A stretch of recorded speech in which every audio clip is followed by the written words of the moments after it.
We are meeting virtually via Zoom, as well as in person to convene the committee's fifth budget oversight hearing of 2025, which is also streamed and recorded on the committee's YouTube channel named EAL Committee.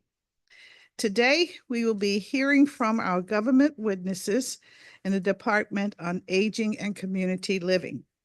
The variety of programs administered by DACL, as is affectionately referred to, include community activities and events, nutrition, transportation services, healthcare, and insurance counseling, dementia and Alzheimer's services, home care aids, caregiver support resources, and adult protective services. Other mentioned items of interest as I speak with seniors across the city are access to subsidized housing programs, homeowner repair and weatherization services, providing better public mobility services and access to the use of our streets, income assistance and part-time employment, and finally, services that help seniors fight abuse and fraud. Today, we will receive testimony from the leadership of DACL and inquire into the programs that our seniors depend on. This year's budget season, as you know, has been difficult in many ways. However, it is the goal of these hearings to minimize disruption in services and determine what areas most critical for our senior residents in the district. Today, we will inquire about the agency's funding request for FY26 and how the agency intends to spend their proposed budget in the next fiscal year. The budget oversight hearings are an opportunity to discuss the vision for these agencies for FY26 while identifying agencies and areas of division that are sufficient and ineffective in each of the budgets we have examined. And I want to thank the leadership of DACL that's present today for their staff and their continued cooperation with my office. At this time, I'll refer to, we have anyone? All right, I thought maybe we have two council members that said we will be on with you at some point, so I'm expecting to see them. So with that, we can begin to talk about this important agency whose mission is advocating, planning, implementing, and monitoring programs in health, education, and social services for the elderly, promoting longevity, independence, and choice for age district residents and those with disabilities regardless of age and their caregivers, and ensuring the rights of older adults and their families, preventing abuse, neglect, and exploitation, and leading efforts to strengthen service delivery and the capacity by engaging community stockholders and partners to leverage resources. The proposed FY26 budget allocates $62.2 million and 122, almost 122, 121.8 FTEs to DACL. This represents a reduction of only 4.3% and 2.5% respectively. Our wellness centers and senior villages, they stand to lose 4% and 34% respectively. Transportation is anticipated to face a 9% reduction. And I have to ask the question, is only the connector card affected? What is the status of senior activity transportation? These questions will also be posed today. Conversely, we are anticipating a 12% increase in funding for home delivered meals and a 6% increase for community dining in FY26, which may be an opportunity to address the nutritional challenges of our seniors that from time to time we're presented with when we visit some of the meal sites.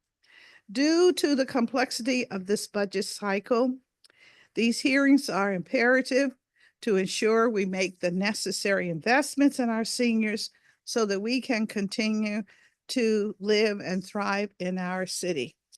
So now at this time, I will swear in Director Sharon Hines and her team. Thank you very much. All right, raise your right hand. Do you swear and affirm that your statement and any testimony you make before us today to be truthful and complete? All right, thank you. Thank you very much. And you may begin when you're ready. Good afternoon, Chairperson Bonds, members of the Committee on Executive Administration and Labor, committee staff, and members of the community.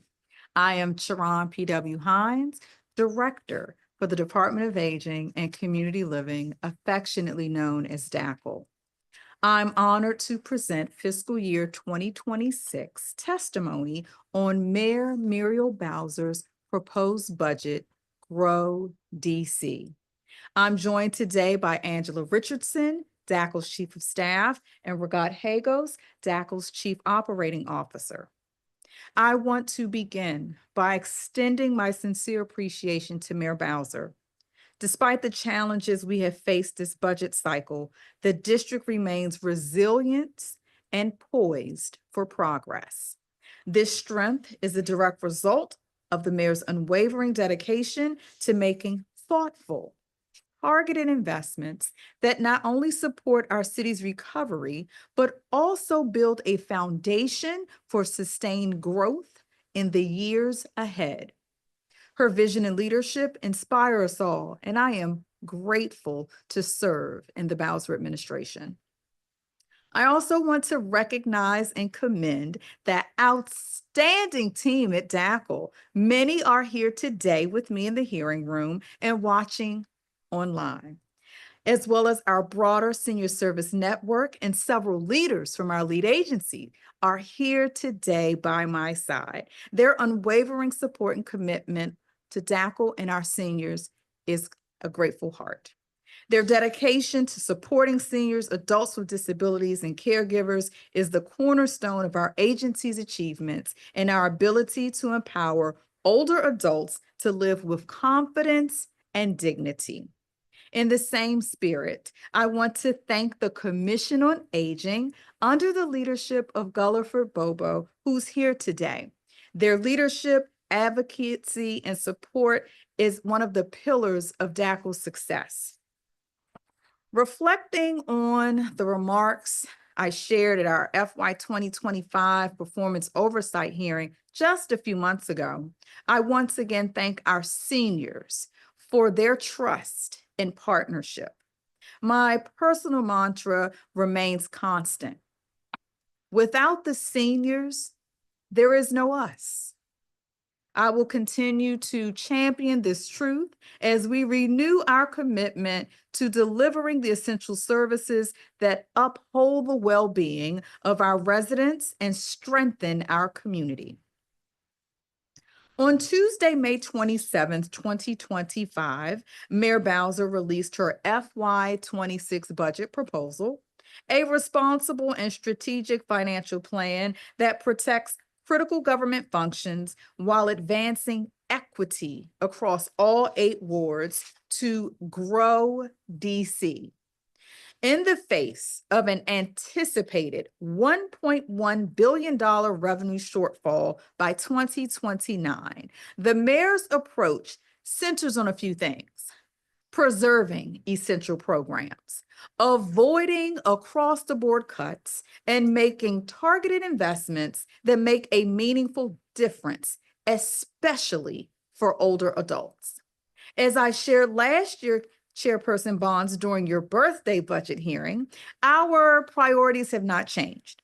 DACL remains focused on 5 core pillars that shape our mission and impact: socialization, transportation, nutrition, helping older adults age safely in place, and delivering high-quality supports. These areas reflect the lived experiences of the district's aging population and guide how we allocate resources and shape services. Today, I want to highlight two of Mayor Bowser's proposed budget enhancements that are squarely focused on helping older adults age in place, staying in the neighborhoods they know and love, while also ensuring access to nutritious food that supports well-being. First is the mayor's continued investment in Safe at Home, the mayor's signature senior program designed to help older adults remain safely in their residences. Mayor Bowser often says the best home for a senior is the home they are already in, and you know about that, Chairperson Bonds. Safe at Home brings that sentiment to life. Since its launch, this program has made close to 7,500 homes safer through modifications such as grab bars, stair lifts, handrails, ramps, and improved lighting, enhancing mobility and preventing falls. The FY26 budget includes a $300,000 enhancement to Safe at Home, which will enable us to support an additional 45 households with critical safety modifications. These changes are practical and transformative, allowing residents to retain independence, reduce hospitalization risk, and feel secure where they live. Second, I want to emphasize the mayor's commitment to combating senior hunger through a proposed $425,000 investment in the Home Delivered Meals program. As more district residents age in place, we have seen increasing demand for services that meet people where they are. Currently, approximately 1,400 homebound older adults receive meals delivered directly to their doorsteps, providing nourishment, peace of mind, and human connection. With this additional funding, we will be able to serve 150 more residents, extending our reach and addressing one of the most basic but critical needs: food security. This enhancement will help reduce hunger, promote health equity, and support older adults in maintaining their independence and vitality. Beyond these key investments, DACL is well suited to maintain all of our programs. Our senior wellness centers and community dining sites provide opportunities for connection, physical activity, and enrichment. These are welcoming places and spaces where older adults gather, not just for meals and movement, but for conversation, purpose, and joy. Our transportation programs, including the Connector Card and Senior Med Express, remain a cornerstone of independence. Whether traveling to medical appointments, grocery stores, or community events, older residents rely on these offerings to stay engaged and on the move. We are also committed to raising the bar for service delivery through data-informed planning, improved operational practices, and expanded outreach. From language access and digital inclusion to timely response systems and streamlined referrals, we are working to make every touch point more effective and accessible. Chairperson Bonds, members of the committee, the proposed FY26 budget reflects a thoughtful balance, addressing fiscal constraints while continuing to invest in the well-being of our older residents. At DACL, we are unwavering in our mission to help seniors live boldly, safely, and with dignity in the communities they cherish. Thank you for your partnership and advocacy. I look forward to our question and answer period of this hearing. Thank you very much. Thank you very much for your testimony. Um, and thank you to your team for being at the table with you and for being here with you um, in the hearing. I wanted to make sure I'm on board with your testimony in as many ways as possible. You mentioned that in the face of an anticipated 1.1 billion revenue shortfall by 2029, the mayor approach centers on, and you say, preserving essential programs. Are we talking about the nutrition program, Safe at Home, the transportation program? Is that what when we talk about essential programs? Yes, in the FY 2026 proposed budget from Mayor Bowser, Grow DC, DACL saw just a small impact on our budget side. In many cases, our reductions came in the form of eliminating one-time enhancements that some of our grantees received in fiscal year 2025. I want to overemphasize to our older residents, our seniors, our DACLers, that we will be continuing our programs and services in FY 26. We will not have an interruption. As I highlighted in my testimony and you reemphasized as well, two key investments are happening in FY 26, and that's additional dollars for Safe at Home and additional dollars for home delivered meals. All right. You also say avoiding across the board cuts. I'm assuming we're talking about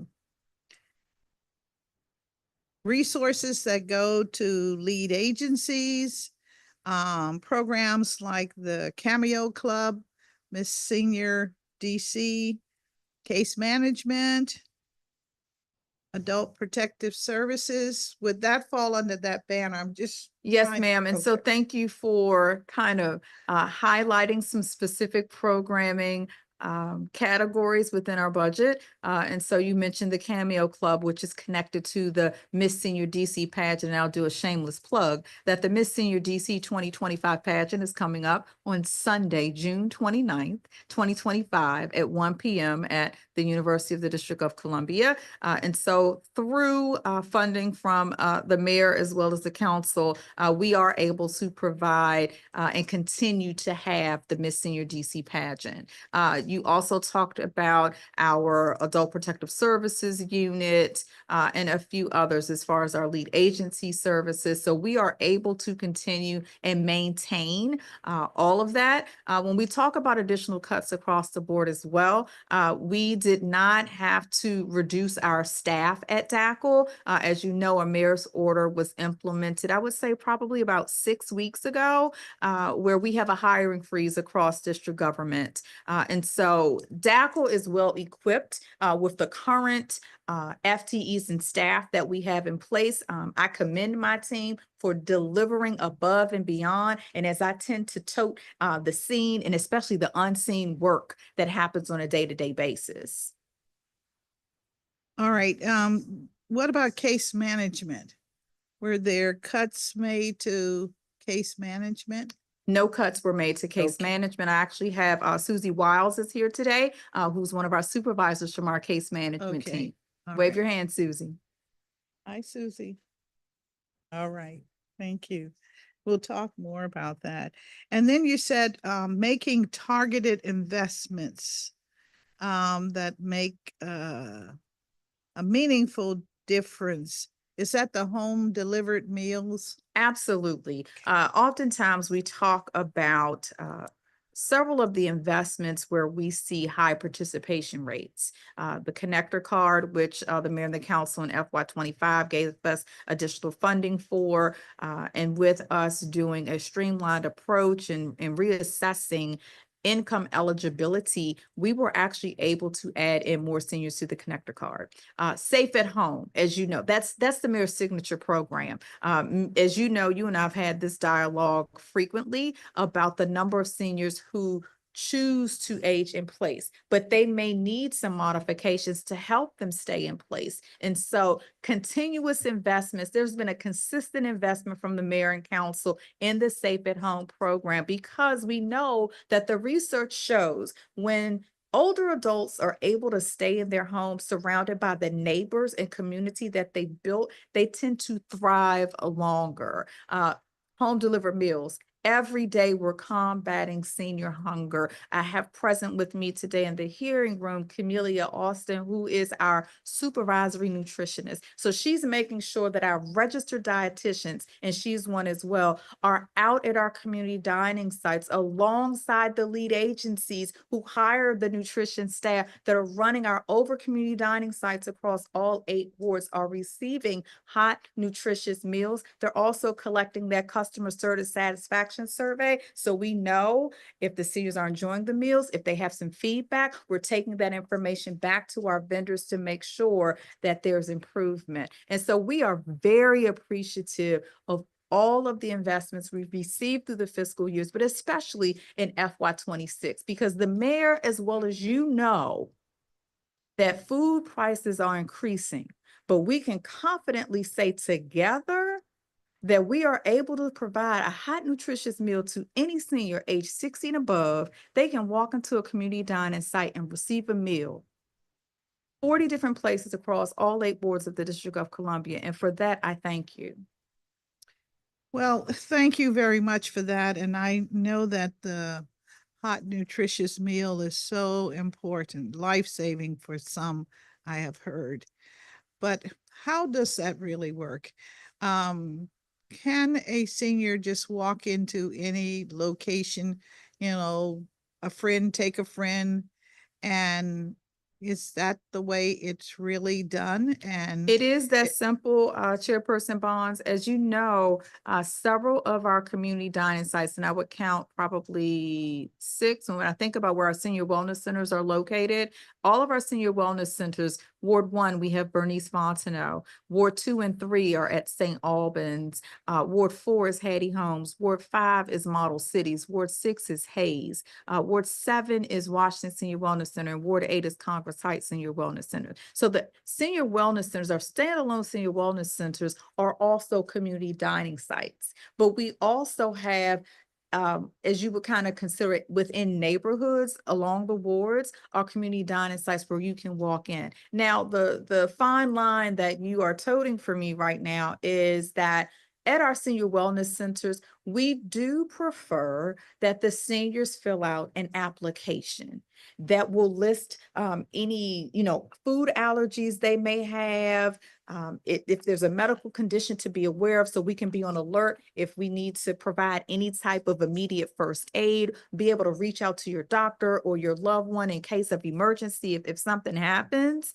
And so that is a requirement that's in place. But it's important that seniors know that they can get a meal. But on that safety side, we do want to be aware of any food allergies that they may have. We publicize the menu on a monthly basis, and that's available. It's posted at the community dining sites, and there's also a hard copy if some would like to have that in hand, because we have some seniors who may come to, in this case, a senior wellness center solely for the meal. That may be closer to them, and they may be able to plug in those other features that we have at our senior wellness center on their own. so remind the public of the number of conjugate meal sites that we have across the city. Yes, we have over 40. At any point, if the public wants to access or know where a specific community dining site is located, please contact DACL at 202-724-5626. It is also located on our website at dacl.dc.gov. But always call us. We're there to answer. All right, well, thank you for that. And we'll talk about whether or not the phones are actually answered on a regular basis, because we have received a number of complaints about that. But, I know that folk are busy, and that sometimes people are impatient when they call, you know. Thank you for that tagline right there. I will reemphasize that our phone lines are manned by the Information Referral and Assistance Line, IRNA. They're online right now answering the calls. And so if you have to leave a message, we do indicate on our voicemail that we will get back to you within 24 hours. Also know that all of the voicemail go into a queue. So the supervisor, Odetta Alves, she's able to pull that data as well. In the mornings, when the team comes in, they clear the voicemail from if it was any that they missed after hours, which naturally happens because after 5, the phone lines are closed. And I would be reminded on a separate note, a way to access DACL services in an emergency is through our Adult Protective Services line. And that is a 24/7 number. And I'm going to ask Angela Richardson to provide that number. She's pulling it up right now for me. The number for Adult Protective Services is 202-541-3950, and that number is available 24 hours a day, 7 days a week. All right, is that publicized on your website? Yes, it is. Yes. Okay, and is it declared boldly that this is an emergency number? You can reach us 24/7? Yes, to report any allegations of abuse, neglect, financial exploitation. All right.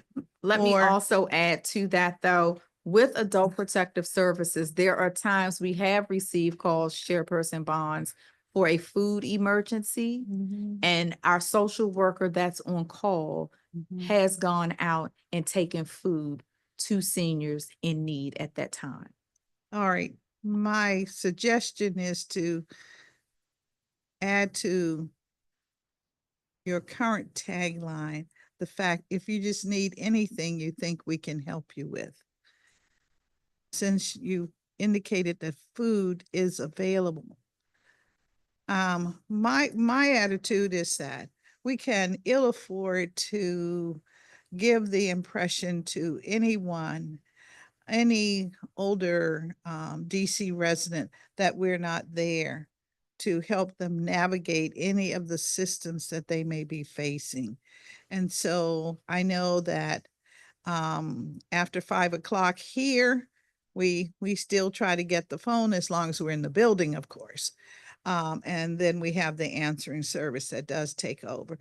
But I want to make sure that our senior public has a way of reaching us at any time that they may have Yes. a problem. So that's the point I'm trying to make. Duly noted. Thank you very much for that. Then now the cuts, I understand, are to transportation, Alzheimer's and dementia services, the villages, and some cuts to the wellness centers. Am I correct? I'm going to have Ragat Hagos, our COO, she'll review those numbers with you. Okay.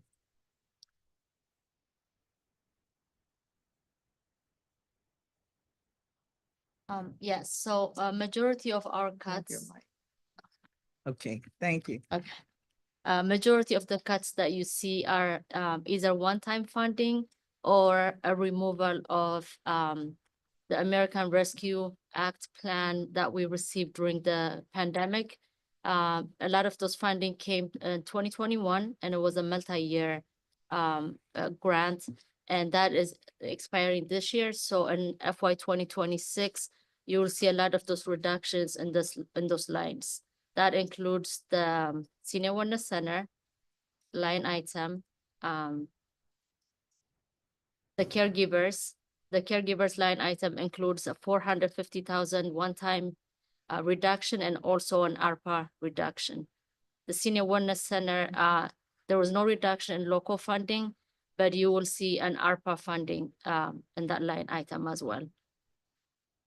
Okay, so I do have your response to question 15, which shows the budget changes that you are speaking of. And it shows the 450,000 that was for Alzheimer's and related dementia. That was the one time 450,000, and that you're saying was funded or is funded this year through federal funds. No, it's local funds, yes. So the 450,000 is a one-time funding. That's a local funding that we received in FY 2025 that we're not gonna have in FY 2026.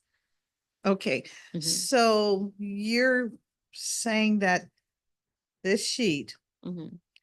attachment 15, only refers to all local funds. That's correct. None are those funds that were advanced for 3 years or so, federal dollars. That is correct, Okay. yes.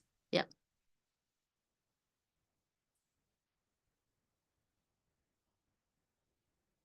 Also, 350,000 from the senior villages services. That is correct, yes. That's also one-time local funding. And the $110,771, the hotline for the legal services. That is correct, yeah.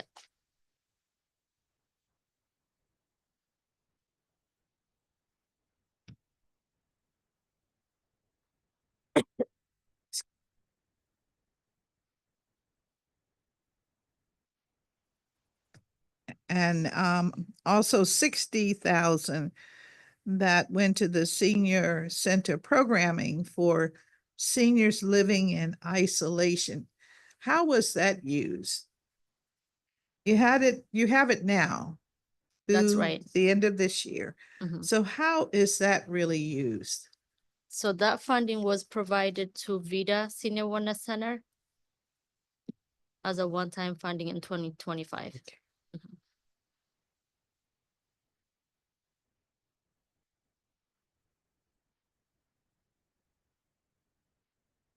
And I see where we are showing the 350,000 for the connector card.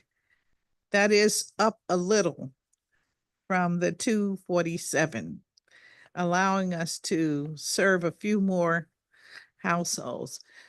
Tell me how that program works, because there are still seniors who are saying, I thought I had a carryover amount from 3 months ago when I didn't use the service. And it just seems like they're not doing me right, Councilmember Pons. I don't have that money and I was planning to use it. So help me and help the public understand how the revised connector card program works today, and will therefore, I assume, be working through FY 26. So thank you, Councilmember Bonds, because you know, you and I have talked about the streamlined approach that we took with the connector card, because we did find that seniors were not using the card, may have forgotten they had the card, or just assumed that whenever they wanted to pick the card back up, they could use it. And so what I want you to know is that we're now requiring proof of income for enrollment, recertification for current users, and we're also implementing a 90-day inactivity clause to reallocate unused funds to active participants. And so within 90 days, if you're not using your card through our vendor, Yellow Cab, we are doing outreach to seniors via phone call, email, and old school snail mail to check in about the connector card. So we're not just after 90 days, if we haven't seen activity, we're not just stopping, we are reaching out to say, you've approached this particular period of time.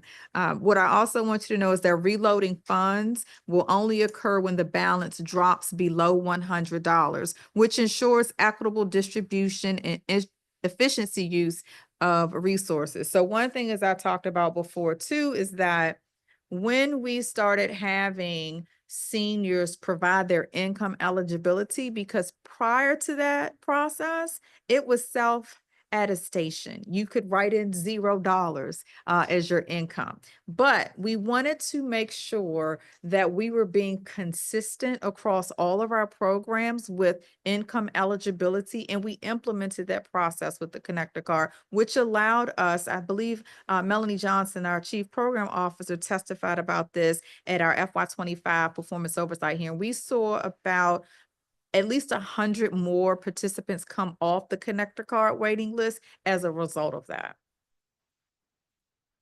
Thank you. Thank you for that. So when you say proof of income or income eligibility, what does that mean? What is the highest amount of income a individual senior can make to qualify for the So connector card? we utilize the federal guideline for income. So we ask for them, for example, if they're listing that Social Security is their monthly income, we ask, they write in that amount to standard one-page form and to provide us a copy of the statement so that we can see that verification piece. Okay, and I'm asking, what is that amount? Let me get back to you on that. I'm Okay. going to have forgotten Angela Yeah. pull that. I know that many are listening and watching. They need to know what that real number is.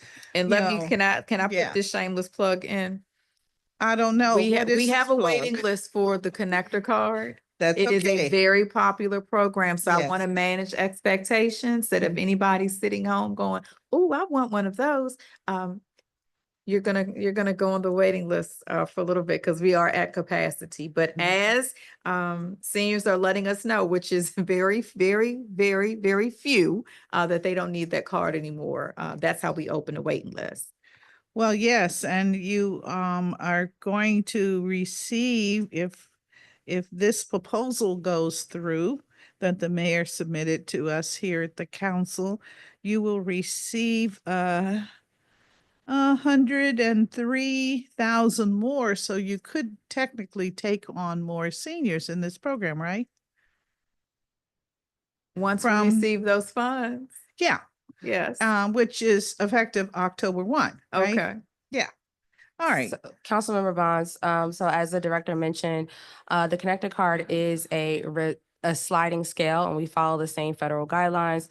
So if your maximum income is $12,139 annually, you do not have to contribute anything to the program. You receive the full program subsidy, which is $100. If your maximum income is $26,000, the subsidy you receive is $30. So I'm giving you from the minimum down up to the maximum. Okay. And so if your income is over $26,000 annual income, Mhm. then you are not eligible for the program. No, you are eligible. But you'll you only would- receive you only $30. receive $30. So the program was always designed to be a cost sharing program. So based off of income, as the director mentioned, we were being very lenient and seniors were self-attesting in terms of what their income is. So ensure we were being equitable, we instituted the sliding scale. All right. And so you're saying that every senior can be eligible. It just depends on the amount of the remittance that they would be eligible for based on their income. Correct. Okay. Mhm. So I just want to clear that up since the director said that there were about 100 that dropped off of the application process because you now have this income requirement. In other words, if you are a senior, I want everyone to know, if you're a senior in the District of Columbia, you may be eligible for $30, or depending on your income, if it's less than 26,000, for a different amount, up to 100 if your income is 12,000 or below. That's correct. So Okay. the 100 folks, if we are receiving their new income, right? And your income is over $26,000, your benefit is going to go down Right. to $30 a month, which allows us to add more people to the program. And when we sent out the communication to verify income, some seniors didn't want to participate in the program anymore, and that allowed space for those who needed the program to be able to participate. Thank you for that. I talked with a senior who has a connector card, and he was explaining that to go from his home in Ward 8 to the location of our wellness center in Ward 8, he was charged $40. And I think he only had $40 or $50 on his card, so he could only do one trip.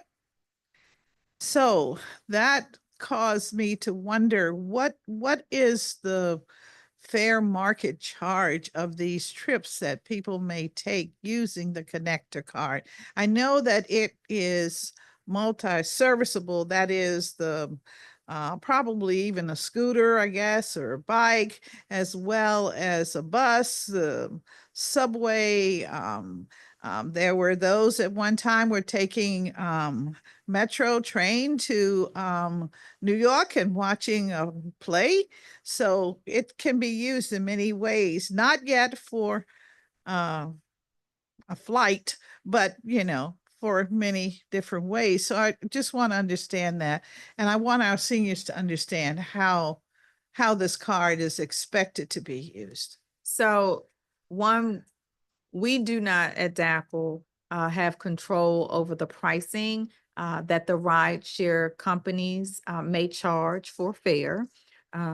Having utilized rideshare companies, I know that there are times where there are peak periods of time where fare may be higher. And it also depends on what type of vehicle you're requesting, that the price could surge. And so what I want seniors to know about specifically around the connector card, the program was designed so that seniors would have an opportunity to have access to a transportation program that would allow them to go to other places outside of a medical appointment. And so it could be to their house of worship. It could be to a play, as you said. It could be to the movie. It could be to the hair salon. It could be to the barbershop. It could be, to go play bingo. It could be to go to the grocery store. But it is a cost share program based on your income. So sometimes a senior can receive $100 on their connector card, which would allow them, depending on how they're using it, they may be able to go to 4 places with that $100. Whereas some seniors, depending on the distance that they're traveling and where they're going, they may only use their connector card once based on that amount of the trip. But to put a bow on it, we don't control what those surge prices can be. But knowing that they can also seniors can use their connector card for, and you alluded to this, to the Metro bus or to the subway line, which tends to be definitely more cost friendly than a ride share. So what is the value of the contract that you have with Yellow Cab then? For connector card, it's 1.7 million. And does that contract stipulate certain number of rides that it will provide? We're talking the Yellow Cab service, right? Yes, so Yellow Cab provides services for connector card and also for Med Express. Med Express is the program that provides transportation to medical appointments. All right, and so the 1.7 is Connector card, and 1.8 million would be for Med Express. gotcha. Mhm. Okay. But just to clarify, Councilmember Bonds, that is to administer the program, Yes, not necessarily to provide the rides. right. No, And- I understand. Okay, I just Yeah. wanted to clarify. Yeah, no, the card does that, Mhm, which is different. correct. Yeah, I got that. Yeah. I've read your material. That's why I'm asking these questions. So I be on top of it. I know I have a lot of questions, but I just want to make sure that for my colleagues and I, that we understand the value of DACL's programming.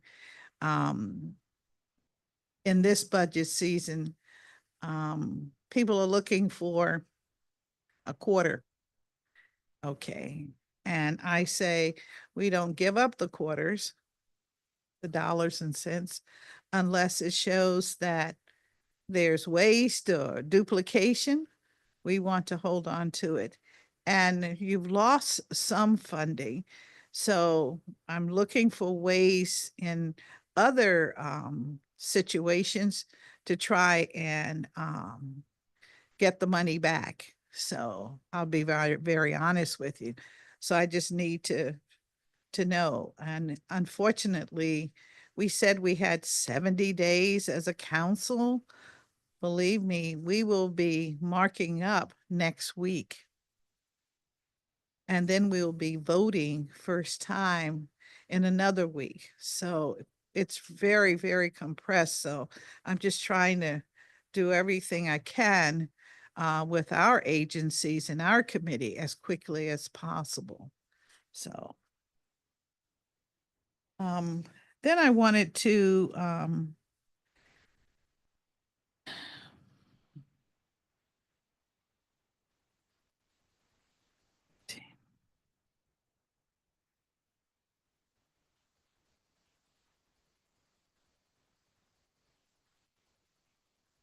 you also mentioned your 5 core pillars that shape the mission and impact and socialization. Of course, you've talked a minute about wellness centers, and I know it's 40 plus meal sites. I wondered, as you think about socialization, has thought been given to taking the program to senior buildings? I know that there may be 1 or 2 meal sites in a senior building. Senior Yes. residential building, I'm Yes. sorry. Yeah. We partner with DC Housing Authority. Several of their buildings host community dining sites. Joan Williams, who's with us here today, give a wave. Our clinical services officer is our liaison to DCHA. In addition, Iona, who is one of our lead agencies, alongside DACL, we do programming at our community dining sites. So our external affairs and communications team, I have 3 of those members here today: Janisha Williams, Kayla Walker, and Amanda Washington. They also provide programming, and depending on topics or areas of interest based on the resident council meetings that DACL attends, then we may bring in additional layers of DACL to the community dining sites, specifically ones that are at residential buildings. We've helped establish resident councils at some of our community dining sites as well. But we take all feedback, the pluses and the minuses where we need to improve very seriously, and are here to support our seniors, whether they're solely a community dining site client that we see in a residential building, or if they're at one of our senior wellness centers. But our lead agencies really partner and collaborate with us on those programming elements. So their calendars that are created, some of our residential buildings that have community dining sites, they may have trips, they have different games and health and wellness. Our nutrition team does nutrition demonstrations alongside the lead agency nutrition staff as well. But we are open to any other ideas that you have, but we do check that box. I want you to know that. Okay, I appreciate that. There are some locations in around the city, including along Connecticut Avenue, even along Minnesota Avenue Northeast, Connecticut Avenue Northwest, that have an abundance of senior residents. And I think maybe we should take a look at those, because in theory, if you're not a part of DACL, then you're isolated. And I know that breaking the isolation mold is one of the goals of your organization. So I just wanted to mention that to you. Um, and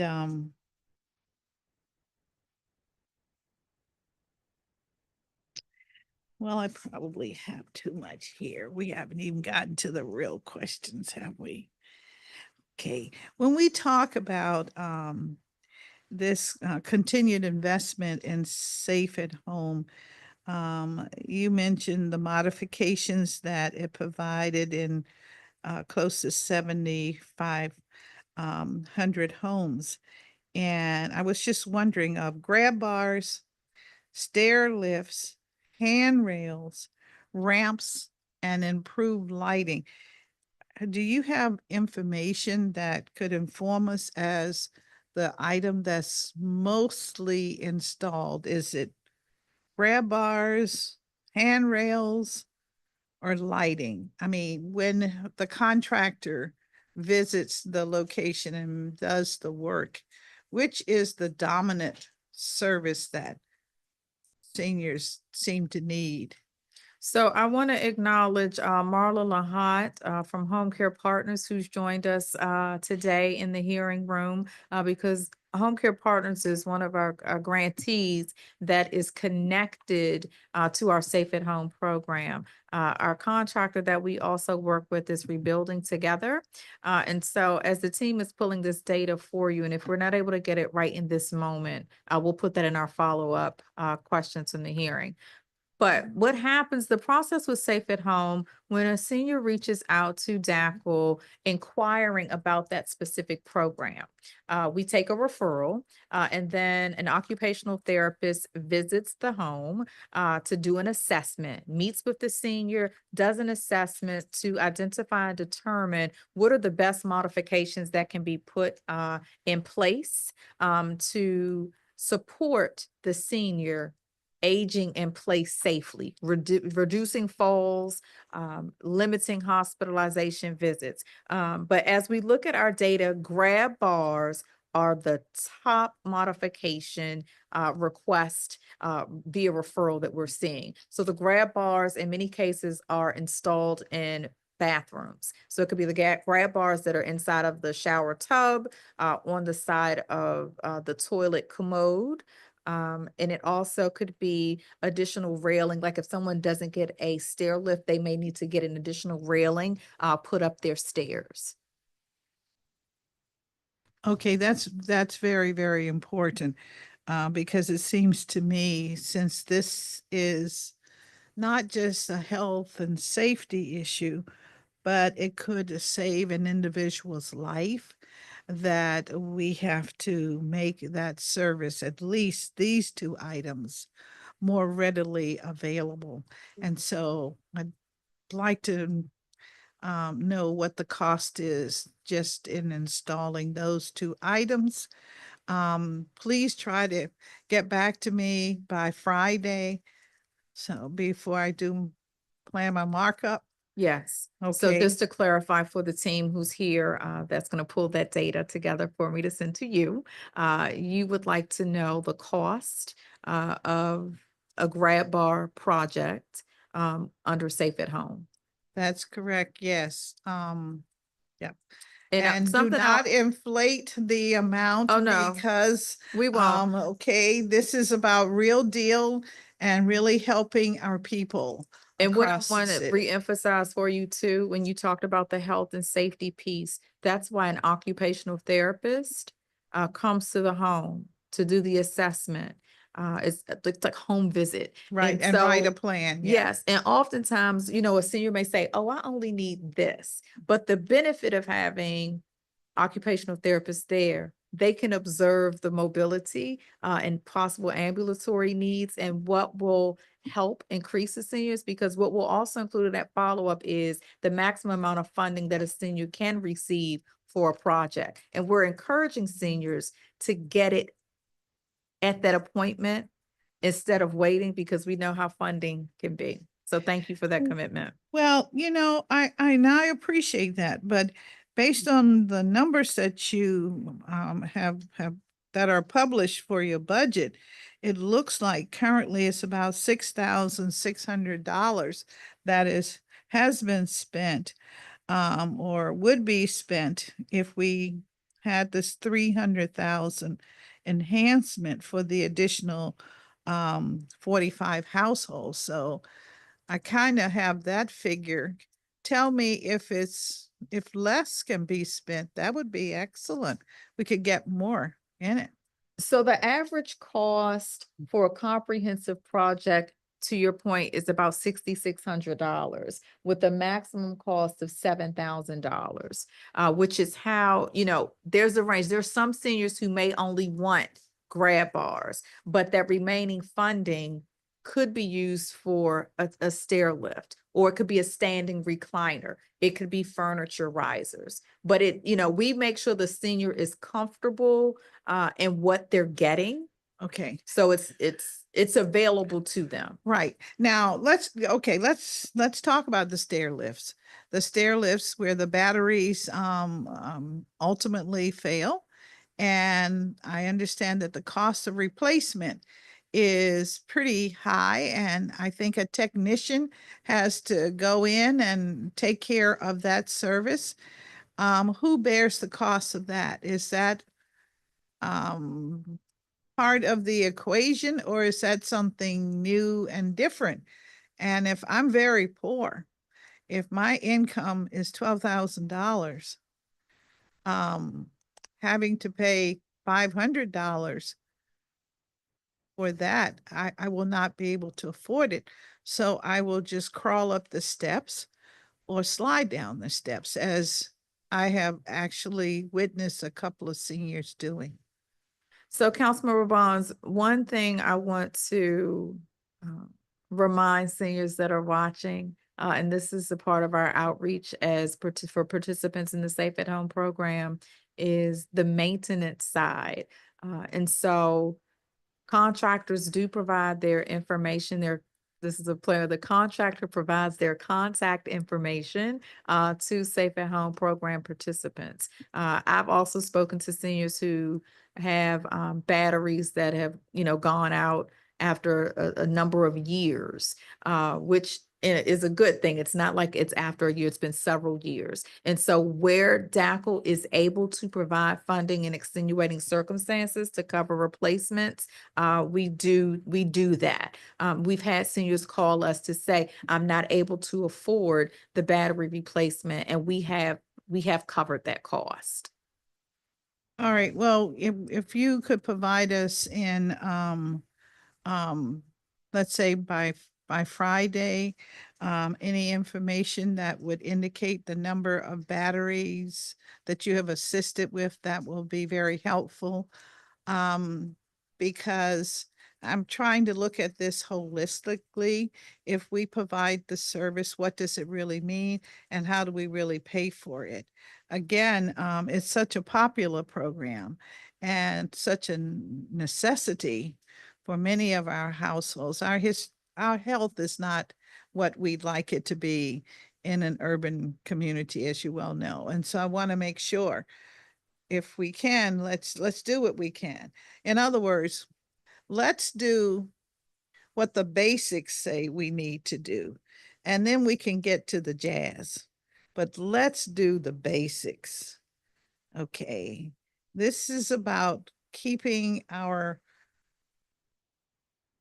aging community not just afloat, but having a quality life. So that's what I'm trying to. And I got to have numbers to convince my colleagues. So, and then you mentioned the second priority was that the mayor has emphasized, and that's combating senior hungry. I hear that so much. Can you tell me what kind of data you use to substantiate that there is senior hunger in the district? I've been looking for the last 3.5 years trying to understand this. When I talk directly with seniors, their issue is not that we're hungry, it's that we want a certain type of food, not always snacky food, but we want a certain type of food, and we want variety. But that I'm talking to those that are eating. So it's those that we're saying are not eating. And I'd like to know how you find them. Councilmember Bonds, we have one of our government partners, the Lab DC, that we've worked on data collection and monitoring around combating senior hunger. We've also worked with a community partner, Capital Area Food Bank, who generally presents and facilitates an annual Ending Senior Hunger Conference. We also work alongside several of our sister agencies across DC government to provide nutrition programming via DACL to our seniors. And so I like to celebrate the participant data that shows we are dropping that number down. And so with our home delivered meals program, we're serving close to 1,400 homebound older adults across all 8 wards. They receive biweekly deliveries of prepackaged meals. At our congregate dining sites, we're serving over 1,700 seniors in-person meals served hot. We're up to 46 dining sites in all 8 wards. We also have our Food for Choice program, and that's our gift card. We're serving close to 500 seniors who receive a $125 gift card, which is reloaded monthly. And I'm happy to say this is hot off the press. We work with our vendor to add in another grocery store, because you may have heard this grocery store opened up on 8th and 8th Street Northeast almost about 2 weeks ago. And some seniors came up to me and said, I tried to use my Food for Choice card there and it didn't work. Why is that? I said, well, let me call and find out. And it was just a matter of making an administrative programming code so that there's more access. We also have our Eat Well, Live Better program, where we partner with Mary Center, where about just slightly over 700 seniors receive delivery every 3 weeks in wards 1 through 8. And those food boxes consist of fruits, vegetables, beans, legumes, whole grain, fish protein, and plant-based proteins for seniors. We also have Hungry Harvest. This provides a 12-pound box of produce, and this program is run through Seaberry. And so that's a 12-pound box of produce per eligible senior. The delivery requires or occurs twice per month in wards 5 through 8. We also have a nutrition supplement program for our seniors who are frail. They may get our protein drinks, well, not ours per se, but either Boost supplements or Ensure supplements. And so when we look at our nutrition program, that is allowing us to serve and support seniors with fresh food in a variety of delivery models. Feeding America data provides us information on senior food insecurity.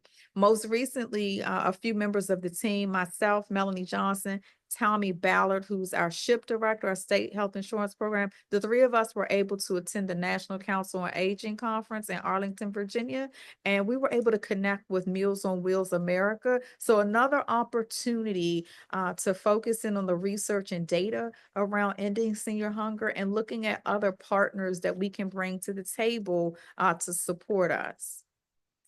I certainly appreciate hearing all of that. I made a list of 7 different programs. I guess my question has to be, how much duplication do we have with these programs? Do we know?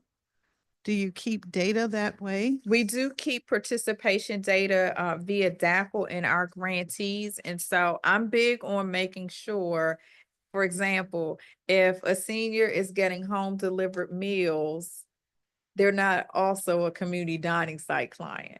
Because of course, home delivered meals is established for those seniors who are homebound, not able to go out, go to the grocery store, get to the community dining site. So the team has been very focused on that cross duplication. So the nutrition team has been working diligently on looking at cross factors. What I will also add, and Councilmember, the data that we're not able to track is through any of the medical insurance programs that have food programs. So I know that there is one of the health insurance and providers that also provides a grocery card to seniors. So I'm not trying to get into their lane. I wanna focus and make sure I have a great understanding of participation data at DACL and ensuring that seniors who do need food, we're able to provide it. At the end of the day, if you're in need, I want to make sure no senior feels as if they don't have access to food.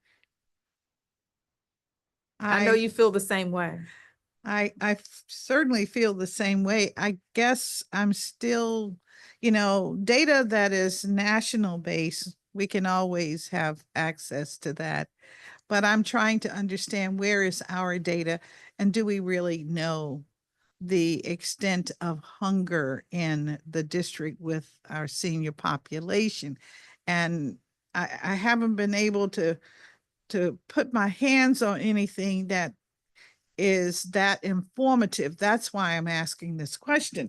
And so hearing 8 different avenues for nutritional value coming to a senior, it concerns me as to whether or not there is duplication, and more importantly, how many are we leaving out? Because 1,400, 1,700, 500, 700 are small numbers. The population is more than 100,000 of us in the district that are considered, senior or older Yes. Washingtonians. And to your point, that also doesn't mean that all 100,000 seniors in the district need to call DACL for food, And I do understand that. right? But if we're the custodian of this project, which is older Americans in the District of Columbia, what is our manifesto? How do we see the work that we're doing? Yes, we serve those that come to us and those that we go out and see. But when you say that there's hunger in the District of Columbia amongst its senior population, I am saying, where's the data that helps me understand that statement? So let me work with my team on getting you a deeper response, because I know I gave you broad strokes around participant data and type of programs we have. But that's just the snapshot from DACL. There are other, programs across the district that seniors have access to as well, whether it's food pantries at faith-based institutions and et cetera. But I want to make sure that I can provide you what you're asking for around that data piece. And so we'll include that in our follow-up to you. Is that All all right. right with you? To send it to you for your follow-up? Of course it is. Thank and you. you should never feel that you have to ask that question. Whatever. Anyway, raising the bar for service delivery. You indicated you wanted to do that through data-informed planning, improve operational practices, and expanded outreach.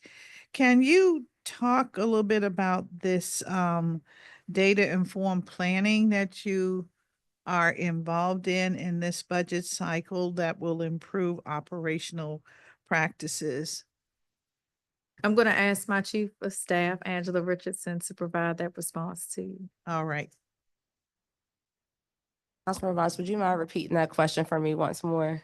Yes, it says we are also committed to, on page 7 of the director's testimony, we're committed to raising the bar for service delivery through data-informed planning, improve operational practices, and expanded outreach.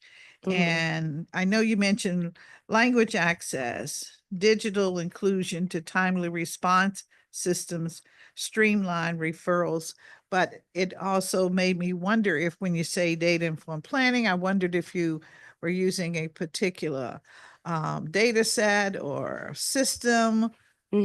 So we use C-STARS across all of our programs. So from our case management team, adult protective services, our nutrition team, all of our teams that touch seniors are using C-STARS.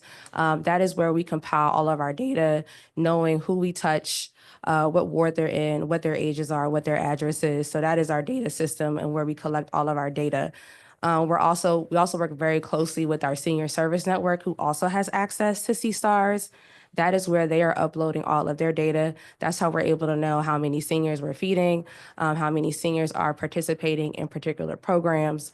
It's a massive system, so we can get you all of the numbers from that system. In addition to our senior service network, we are working with the senior villages to also provide us with data to know how our funding is supporting them with the seniors that they are touching in their various villages across the district. Thank you very much. And what is the cost of this system? I can get you that number. Okay, please do. That's Yeah, very oh my God, important. you have that? Okay. Okay. To maintain it is about 66,000 per year. Thank you very much. We have been joined by Councilmember Matt Fruman from Ward 3, and I know he's going to say something about senior villages, so I'm going to leave it to him for a minute, and then I'll come back. Thank you. Welcome. Thank you very much, Chairperson Bonds. Great to see you, Director Hines. Yes, I will talk about senior villages some and a couple of other questions. So on senior villages, first, one thing just about the mechanics of funding, because one of the things that, as I understand it, happens is you will transfer funds to the Foggy Bottom Village, and the Foggy Bottom Village will then reimburse some of the other villages for their expenses early in the year. But my impression is that those transfers happen more slowly than would be ideal, and that the Foggy Bottom Village often has to use its own resources and lose interest income because of the lapses. And this is a thing that comes up in lots of settings about getting grants out more quickly our hearings on out of school time and our hearings on homeless services. We talk about how do we get dollars to the grantees sooner. So I wonder if you can speak to whether you're looking at moving to a higher level of transfer of dollars to Foggy Bottom Village early to avoid interest expense, or how we can make this process work more smoothly so there's not carrying costs for the beneficiaries. So good to see you, Councilmember Fruman, and thank you for that opening questions. I know the villages are very important to you. But let me start off by saying, just to provide some paint the picture clarity. Foggy Bottom, in a sense, is kind of like the fiduciary agent of the villages. So they receive the grant funds. Our grants are reimbursable. So our grantees that are in the senior service network provide copies of their invoices and expenses that they've used the DACL dollars for, and they're reimbursed for those dollars. I can't speak specifically to if Foggy Bottom is delayed in dispersing out to the 13 villages. DACL is not delayed in sending the dollars out to the grantees. I can tell you that. As I look forward to FY26 though, and I'll be very transparent because the villages know this as well. I have been asking for participant data, because I'm a good steward of the district dollars. And so I like to be able to speak to how our grantees in the senior service network are using their grant dollars. And so the villages have been very limited in letting us know about participant data. I should not have to guess how you're using your DACL dollars. at the villages.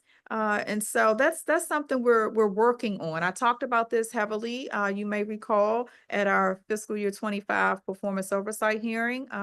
Been working very closely with Dr. Katrina Polk, who's the executive director for DCVC, the new Villages Collaborative that has a new leadership structure where the villages are all a kind of part of her portfolio and working alongside Foggy Bottom. Still trying to understand that as well. But what I want you to know is that DACL distributes the grant dollars I timely. guess my question is, in terms of giving an advance to Foggy Bottom, when do you get that advance out and what percentage I will of the have grant? Ragat Hagos talk you through a little more of the linear granular pieces. Great. Yes, so we do provide an advance in the beginning of the year within the first quarter. It's usually available within, the first month or so. We provide an 8% advance, 8% of the grant award to all of our grantees, and that includes the villages. Yeah, I guess that's the question, where it's an 8% advance and a month in, and then when do you make your next payment? When they submit their first invoice, which is November the 21st. Okay, and so that this goes to that in the OST setting, out of school time, they've moved to a grant of, I think it's 50% of the grant amount at the beginning of the fiscal year as a way of smoothing the process for their grantees and then their submissions. Have you looked at, has it always been 8%? And have you looked at whether or not you could do a bigger advance than the one that you're providing? Yes, so we, in the past, we started with 25% advance. The reason why we went back to the 8% is because we were having a hard time recouping those funds at the end of the year. Not necessarily recouping, but they will have to submit invoices to show how they spend those funding. At the end of the year, if you don't show an invoice how you spend your advance, that means you have to pay back the funding. So that was the only reason we went back to the 8%. When did you go back to the 8%? I believe that's about 2 to 3 years ago. Yeah. Okay, well, I mean, this is an area that I actually hope we can get back to, because this is, it's not just in this space, like I said, in the homeless services area, in the out of school time area, doing a larger advance in order to allow the grantees to operate smoothly without having cost of money charges against our ability to deliver services, I think is important.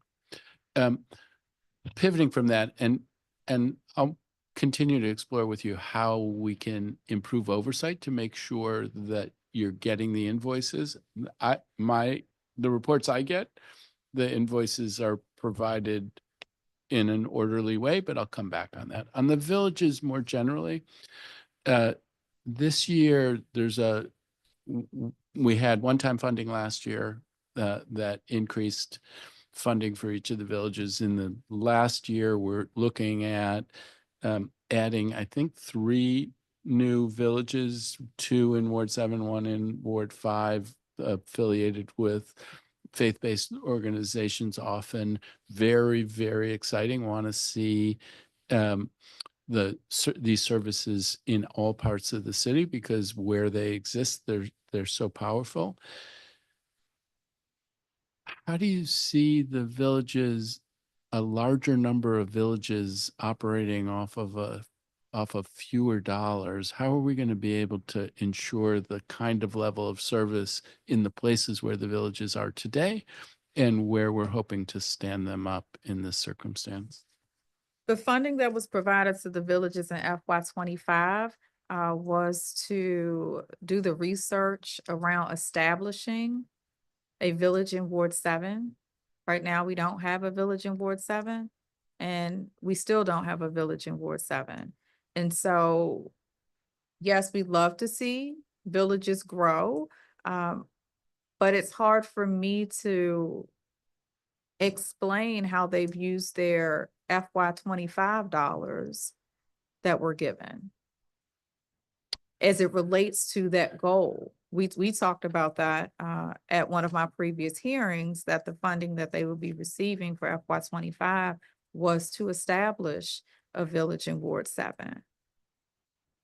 And that has not But happened.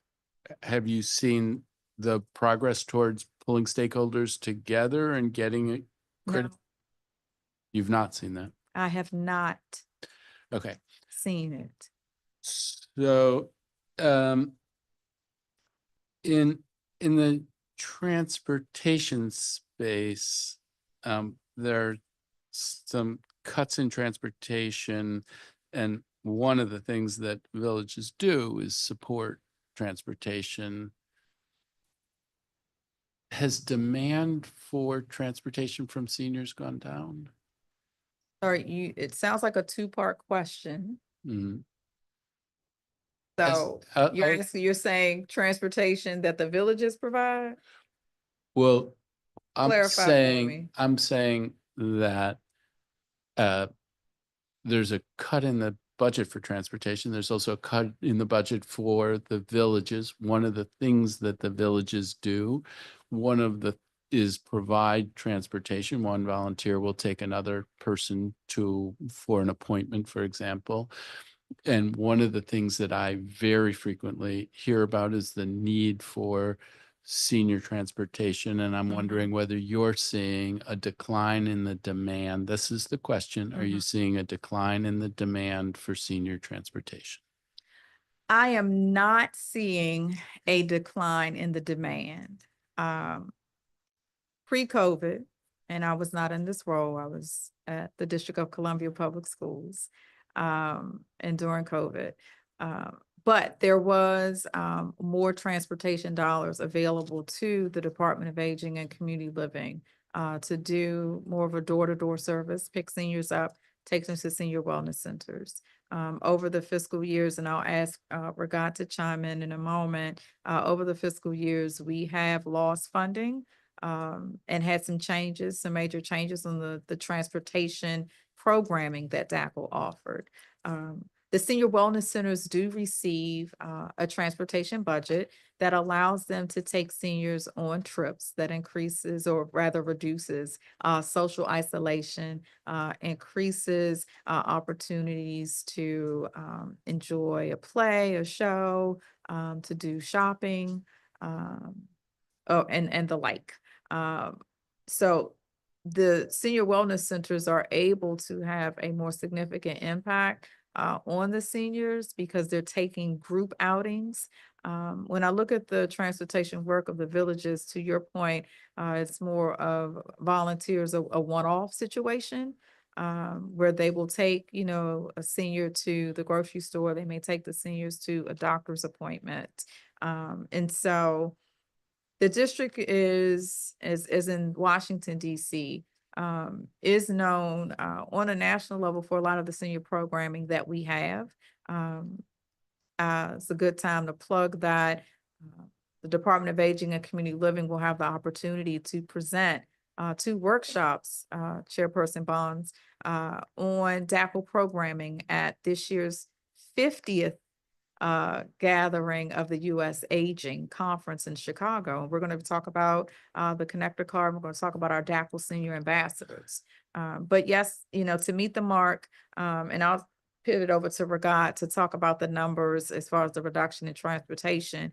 But even with the reduction in the transportation budget for FY 26, we will still be able to provide senior trips through our senior wellness centers. So Ragat, if you would just go over the numbers, thank you.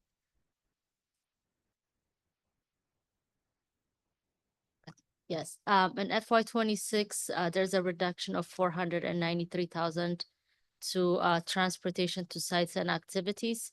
That this funding is used by our lead agencies, by our senior wellness centers, and this reduction was to meet the mark. So, I mean, in this area, as I look at the budget, I look at, are there needs out there that that could be filled with budget enhancements, frankly? And in the transportation space, I hear all the time, there are the field trips, that's great. But the need for help to get to a doctor's appointment, the need for help to get to a grocery store are things that I hear about frequently that there is a demand for.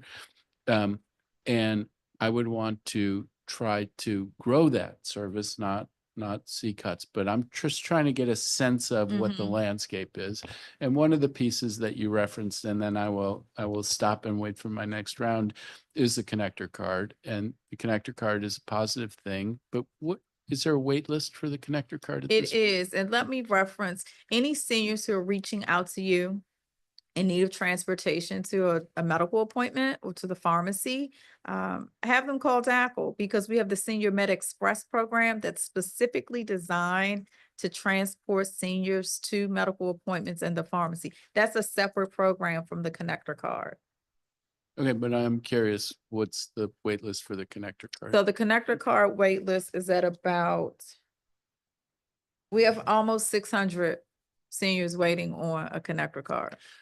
And I think, and I'll stop, that my data shows that at the beginning of FY25, it was about 600. So we got a lot of people out there waiting for. It's a very, it's a very popular program. I've testified about this, probably my entire almost 3-year tenure here now, with DACL, and Chairperson Bonds and I know we talk about the connector card. DC is probably one of the only, we hope to be the 51st state at some point. But we have a unique transportation program that we offer to our seniors. And we do our very best to serve as many seniors as we can within our budget.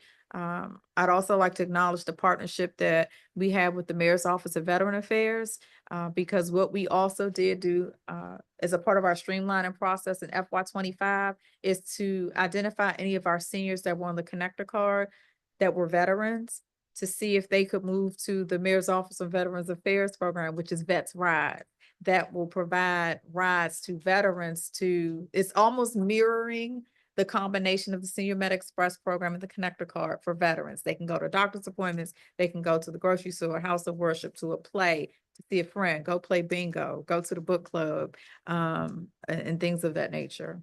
All right, well, I'm well over, so I apologize. I'm hoping to do one more round before 4:30 and then go, but thank you very much. Thank you very, very much. I was also hoping, Matt, that the director would just remind you that the connector card is income-based primarily.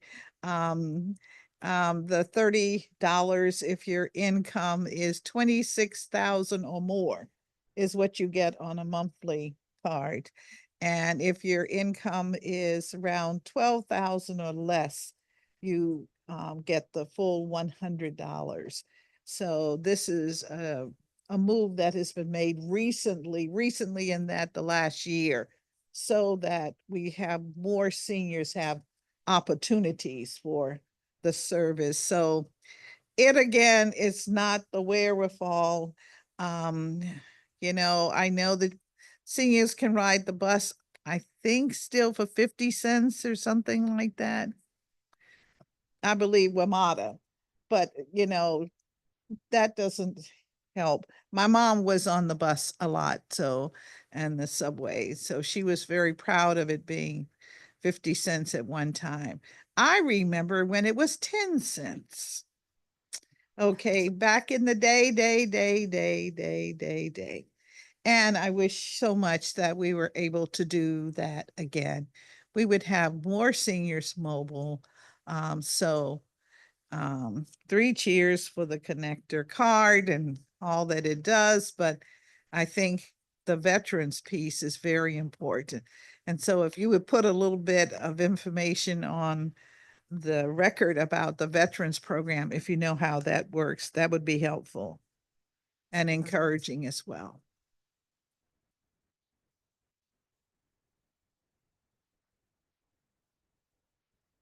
I will always provide the number for the Department of Aging and Community Living, 202-724-5626. We can help navigate you to those programs, but The Mayor's Office on Veteran Affairs, is that 5454?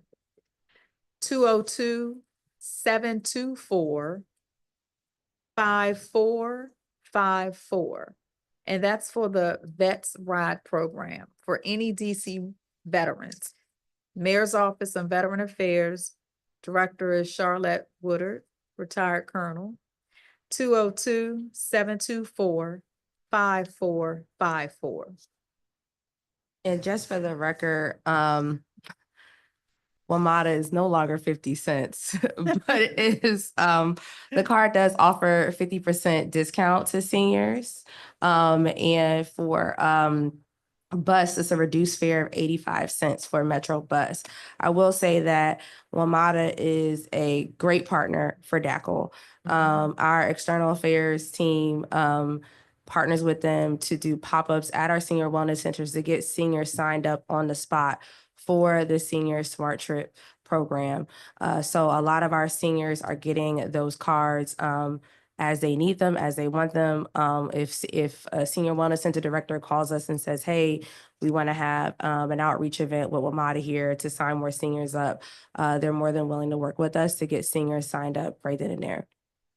Thank you very much for that. And I hope that when we have the senior holiday party, which I know is a tradition in December, let's have the senior support packets available so that we sign seniors up for all of these different services. And so when they leave, they actually have a bag of real goodies. And And they they do, they Okay. do. We have at least over 80 exhibitors every year at every event. signing- Including your office. I understand And that, thank you but for the first aid kits from your office. But all of our seniors come and that's the first thing they do, right? They hit the exhibitor halls yes, at our events and they get signed up for programs right on the spot. okay. So that's something that has always been a priority for us. All right.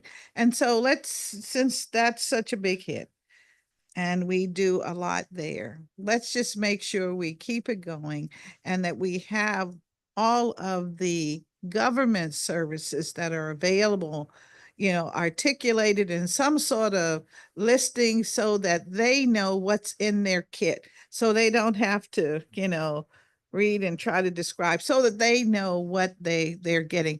And if you could think about how we also disperse this a second time in the year when you do your spring fling or something, so that we keep our seniors connected and hopefully wanting to be engaged. Like you said, the whole world loves free stuff, Mhm. Free information is so important. Mr. Bobo, he's smiling. He knows that's, there was once a time when I handed out bubble bath and goat's milk soap, and seniors like all that stuff. Of course we do. So I'm just suggesting that let's try to, and we'll help you. Matt and I'll help you get sponsors. Right, Matt? Yes, there we will. See? You can get it all done. I do want to ask a little bit about back to the nutrition program. Wanted to talk a little bit about, can you describe what standards are used to determine the nutritional sufficiency of our meals program? Because, we hear various discussions about the meals.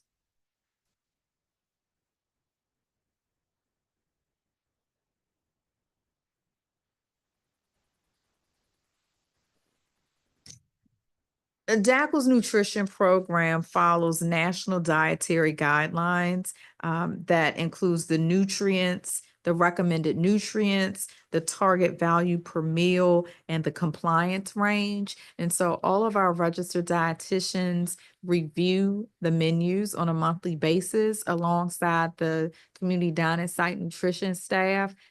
They approve the menus of the food that is being served. I know I'll reference last Wednesday when you hosted the public witnesses for DACL. I know there was a public witness who talked about a concern around too much sodium in their food. And so what I would offer is that the menu items that we review and approved are by the National Dietary Guidelines.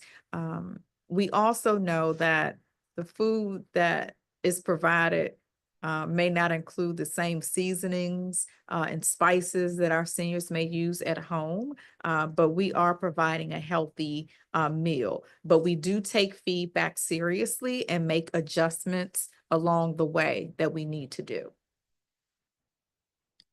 Okay. Um,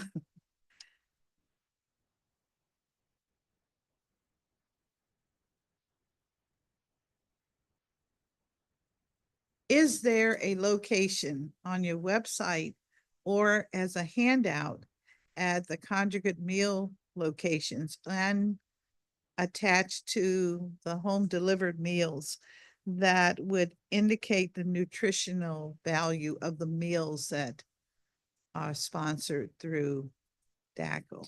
I can speak to the home delivered meals content. Our nutrition analyst who make personal calls and or home visits at times to our home delivered meals clients, assist them via our vendor who is Mom's Meals on selecting the nutrition and appropriate dietary meals. A part of receiving a home delivered meal, you have to go through an assessment where we get your list of medications so that we know if you need a low sodium, high fiber, high protein, no sugar to low sugar meal plan. And so our vendor, Mom's Meals, ensures that the meals that are provided are set within those guidelines. Okay, and so in that assurance, is there something in writing that is tagged to the meals that are delivered so that an individual or the client or caregiver can look at it and see what are the contents? So I do know from personal testimony, because my father is a home delivered meals client as well as my grandmother. And so on the individual meal, the label specifies the content of the nutrients. So as I'm looking at this national standard we follow, it has the nutrients, the target meal, target value per meal. It also says what the content, so it's like let's say if it's spaghetti with marinara sauce and broccoli, it will list out each meal item and their nutrient content so that you know what you're actually getting. All right, that is what I was asking Yes. about. Now, Okay, thank you. what's helpful, I have to think about, and if you could pull up one of these, Angela, is thinking about, I'm visualizing the monthly menu for the community dining site. And so I would ask the team, do we include that type of content on the monthly menu at the community dining site? Does it show that nutrient content? The monthly menu just lists what the meal is. Seniors can request the nutrition content, but the nutrition team is going to be working with the sites to ensure that we're starting to list out what the actual nutritional value is for each of those meals. Yes, thank you very much. I think that would be very important as we move forward and modernize our agency and the services they provide. I wanted to ask a little bit follow-up on the senior villages. I want to understand how we can justify the level of cut that we are doing, 350,000 reduction. You say loss of FY 25 enhancement. You mentioned it was a one-time, but can we justify it? And what I'm saying, of the information that you have received from the villages, can you determine how many individuals, how many households are served? Enough to say that we're serving maybe less? I And do that's not have why- any participation data from the villages. So I cannot tell you how many participants that they serve. All right. Well, it's a grant process. And when I began that process many years ago, um, it was designed to assist with the enrollment of lower income residents in the village, area. And it's my understanding that some of that, of course, has happened, and I believe that. But I think we cannot do a grant of any size if we do not know where the money is going. So I'm hearing you loud and clear. I was totally unaware that that is the case. That is the case. And what I would also like to put on the record, Councilmember Bonds, Chairperson Bonds, in this capacity, is that the team and I met with all of our grantees that would be receiving a reduction in their FY 26 budget, whether that was eliminating a one-time enhancement or a reduction in their reoccurring budget. One, I wanted them to hear it from me and the team. In many cases, everybody had already read through the budget chapter, of course, and we're kind of bracing and preparing. But in the spirit of our partnership and collaboration we have in place at DACL, it was important for me and the team to sit down with our grantees and say, we know this is what's proposed in this FY 26 budget. I wanted to talk to them about how they've used their grant dollars, what this impact will look like in FY 26. Also, re-emphasizing the importance of diversifying their financial portfolio so they're not solely relying on district government dollars, especially in this federal fiscal climate that we're in right now. And also pledge my continued support that if there are any additional budget dollars that come through, we'll do our best to work in seeing how we can do any type of reallocation. So that was a commitment that I made in making sure we had that type of conversation. Also looking at on the DACL side, because we know at the end of the day, one thing seniors in the district is going to do, they're going to call DACL. They're going to call us and say, I need this, I need that. And then we'll connect them to the relevant, program services and staff that will be there to help them. So even in this tight budget, environment that we're in, we have still been able to deliver and be responsive. Yeah, I appreciate hearing that. And I guess I'm also hearing you make it very clear that you are not getting data to substantiate the utilization of taxpayer dollars. And I appreciate hearing that. Thank you very much. I'm You're now going to welcome. turn to my colleague. I want him to be sure he has ample opportunity. Thank you very much, Chairperson Bonds.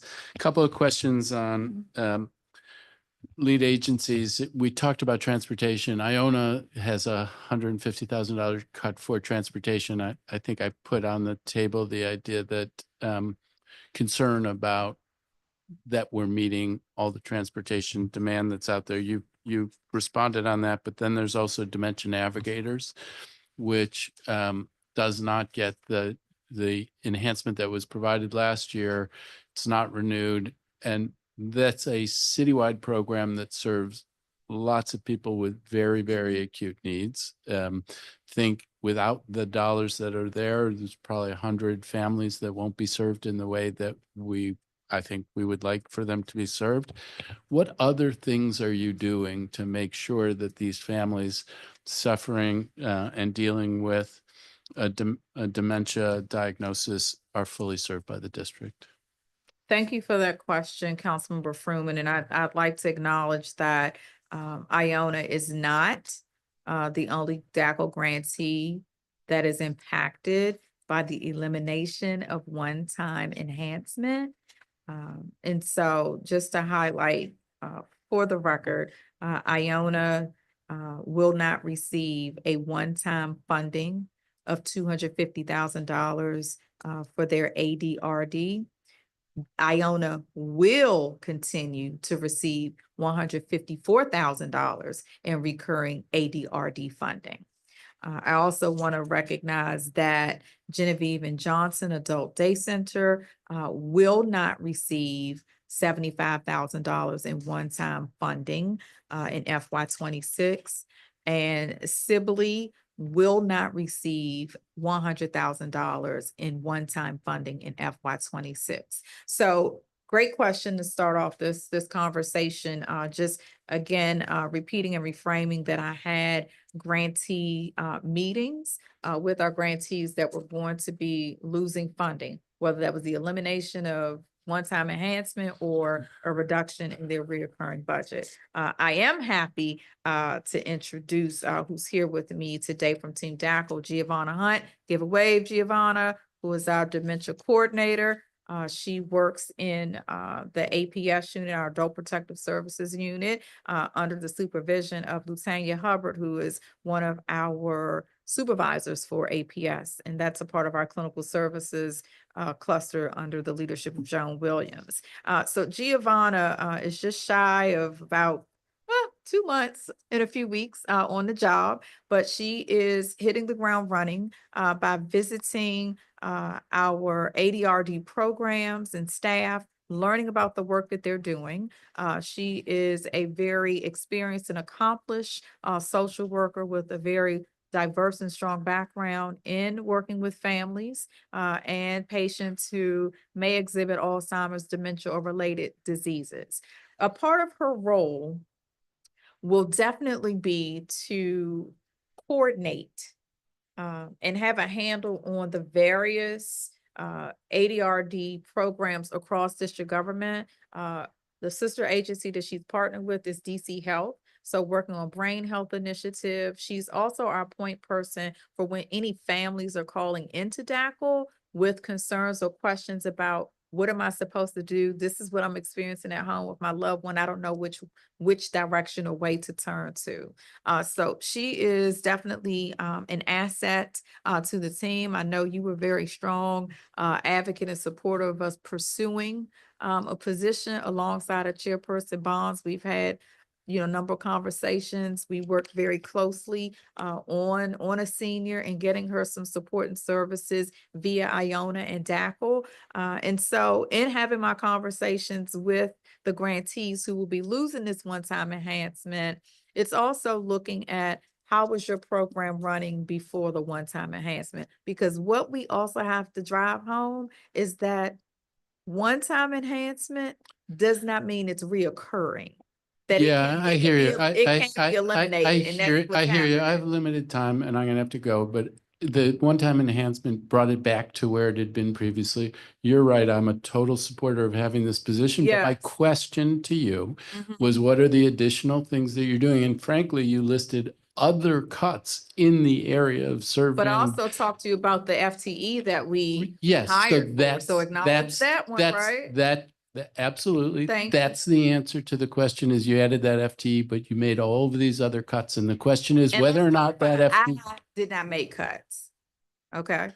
Okay. So let's be clear about that. So I did not make that cut. I asked a question, which is what are the additional things that you're doing in the face of the non-recurrence of that $250,000? And what you said was that's not the only one where there's a non-recurrence. There's Because two other you ones. just to focus on one particular Ye- organization, ye- whereas I want you to have some empathy in my Yeah, shoes from I my have, vantage I point. that we have totally, three, I right? totally have empathy. I want to see this community served. I asked you a question. Mhm. I don't think you really answered it. Ultimately, the answer is You may there's not this heard what you FTE. wanted to hear. No, this FTE is a good thing, and that's the thing that's been added, whereas a number of other things are not being renewed that serve that community. That's the question that I was asking. You gave me that answer. Do I think that's a good result? I don't think that's a good result, but that's the answer to my question. Well, Let me turn. let me add this before you go. I'm not quite me- let going, me and add then I'm this going to ask you one more Let me, question. I just wanted, let me just add this one piece. Is the reminder that district government cannot be your only source of funding. Yeah, It I hear cannot. you, It but my, cannot be, and I have stood on those words for over 10 years of working in this is a in the Veterans very, this is a Administration and very, managing grants. this is a very vulnerable community. There is a complete acknowledgement that the district government should be doing what it can to support these families. And we are. And well, that's the question is, are we doing as much as we should do? You and I disagree on that. Let's move on to the next question. So the next I question, thought you were done. I said that yeah, Okay, go ahead. yes. Yeah, I'm gonna go on. So tell me where we are in terms of the wellness centers, the senior wellness centers for wards 2 and 3. I'll have my Chief of Staff, Angela Richardson, talk about where we are with the Ward 2 and Ward 3 task force. Thank you, Director Hines. Good afternoon, Councilmember Freeman. So next week on Tuesday, we are actually hosting our town hall at the Cleveland Park Library, Tuesday, June 24th at 4:30 p.m. And this is an opportunity for the community, community members from both Ward 2 and in Ward 3 to basically let our task force know and let our contractors know what their wish list is, what they want to see in a wellness center in both Wards 2 and in Ward 3. So we are in the outreach phase of our feasibility study, working very closely with our contractors and our task force. And it is our goal to have a full study completed by September 30th, 2025. Wonderful. Thank you very much. No problem. Thank you. Thank you very much, council member. Let's just talk a little more about the wellness centers. You proposed, or it is proposed, a 4% reduction in funding in the senior wellness, I guess, fitness. Is that the exercise programs which many feel are so dear to keeping them in shape so that they look good and feel good at all times? There's no reduction to the senior wellness centers and local budgets. So in FY 2026, they will continue to receive the same amount of funding. The reduction that you see in that line item is the removal of the ARPA funding, which is the American Rescue Plan Act that we received during the pandemic. All right, and that is the federal funding, right? Correct, yes. Okay. Yep. All right, so, well, that money is gone. Or technically, it will be gone on the 30th of September. So what is that money doing? What's this 170,000 doing that you've had? Okay, so that funding actually is a projection. So when we do our budget formulation, we project our federal funding because we don't know exactly what we will get. So usually you will see either an increase or a decrease in federal funding. But the table that you're looking at it's all funding. So it's kind of really difficult to see how much is local, how much is federal. But that's a projection that we formulated for FY 25.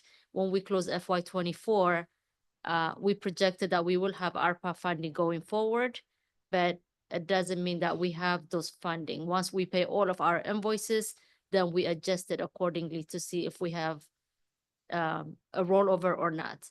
So the funding that you see is a projection rollover, if it makes sense. Your words make sense. The reality doesn't make sense, but the words make sense. If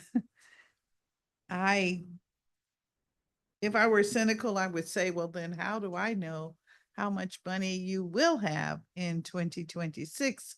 But that could create a citywide uproar, so I'm not gonna say that, okay? You're talking accountant terms, and thank you for that. But I was very curious as to whenever we're losing money, what program is it affecting? That's what I'm really concerned with. So, yeah, so the funding that you see, the reduction in FY 2025, the senior wellness centers did not receive any ARPA funding. Ah, So that's, but it was a projection that was that they included would if we have that funding. fall out the sky. Got it. Okay. Yeah, so it's Okay. not, they didn't receive it this year, so they're not losing it next year. All right. Can you tell me where else in the budget for the agencies that you have this dream money? So the lead agency's line item is the one that where we had an ARPA funding in FY 2025, and we're losing that in FY 26. So that's an actual budget. It was not a projection. Oh, okay. Mhm. So I'm looking at the one that has division, program and activity, lead agencies and case management. Yes. And it shows a reduction of 685,000. That's Is that correct. real? Yes. Okay, well then, tell me, what are we losing when we lose 685 real dollars? So our lead agencies, each lead agency received 50,000 of ARPA funding in FY 2025. So their budget would be reduced by 50,000 in FY 26. All right, and how do you perceive the 50,000 reduction affecting the lead agencies? What was it paying for? For instance, was it paying for, I think I heard earlier something about there was a piece of merchandise that monies were paying for. So what was it paying for? Was it paying for a half of an FTE or case manager, part-time, or So each lead agency use the funding differently, but majority of the lead agencies do use the funding for an FTE. okay, Mhm. all right. That helps. In addition to, Councilmember Bonds, in addition to personnel, the lead agencies have also used those funds for social services coordination, and to support with nutrition services. Okay, social services, meaning what? When you say social services, what is that? So social services, wellness checks, being able to check on a senior, help to coordinate with and work with our case management team, to ensure that seniors have the supports that they need in the community. Okay, making sure that seniors have the supports they Right. need. So case management. So supporting a Mhm. senior, it could be someone that's supporting them fill out an application for SNAP, supporting them with filling out an application for EPD waiver, or getting connected to other resources across the district. So that would require the use of an FTE? Correct. Yes. Okay, so that's why you're saying it's usually used to support an FTE. Yes. Okay, And to do those particular Right. functions in social service coordination. okay, all Mhm. right. I'm just want everyone to know how their money is being spent. That's why I'm asking these Understood. questions. Okay, um, thank you for that.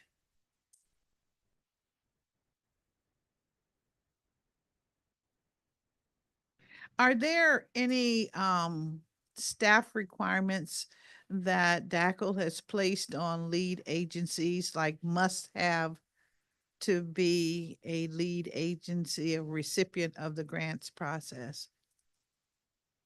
Yes, we do have that, and we can actually send you what those descriptions are on Friday. Please, okay, Yes. you know, As a sooner part of if you can. as a part of their Yes. grant, there are Okay. certain positions, there has to be, there's Okay. even salary requirements that fall within All those right. positions as well. All right, thank you. I recall a few years back, there was some discussion with one of the lead agencies about, I can't take on more because I need another staff person, and I'd like to understand that and make sure that my colleagues are aware as we move forward. And likewise, is there a basic operating expense budget that is relayed to each of the lead agencies? Like each is guaranteed, let's say $100,000 as an example, as the, I'll say as the floor. Forgot, do you want to talk a little bit more about what each of them receive? Each of the lead agencies have a budget per the ward. Yes, so each lead agency receives different amounts of funding.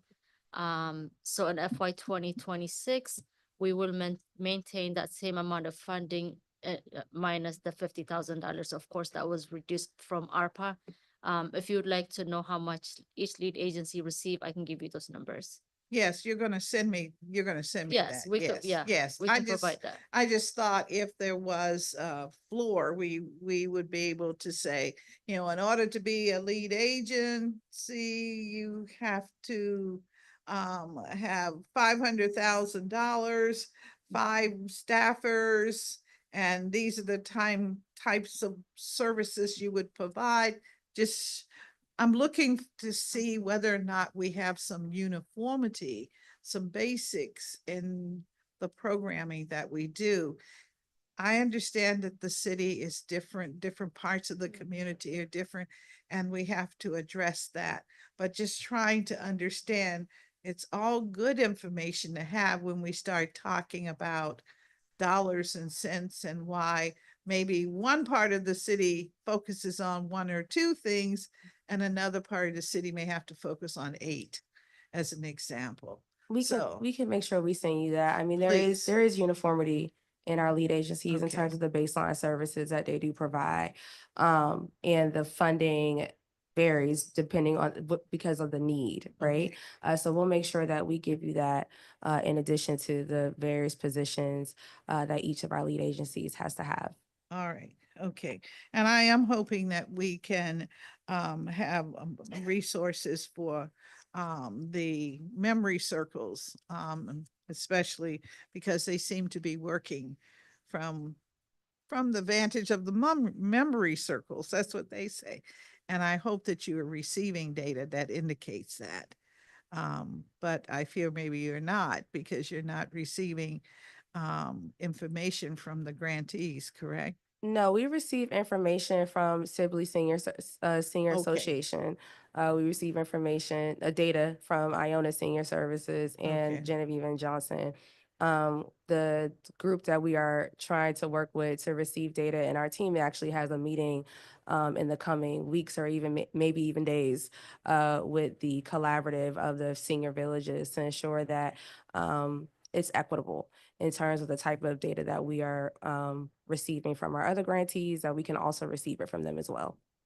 All right, I appreciate that. And I know practically speaking, the villages are a good resource for our city. But they do not work in all parts of the city. And I do know that too. And so as we think about aging in place, we have to consider all of those measures. And I'm here to learn what we're doing and figure out how we can do more that works for our seniors.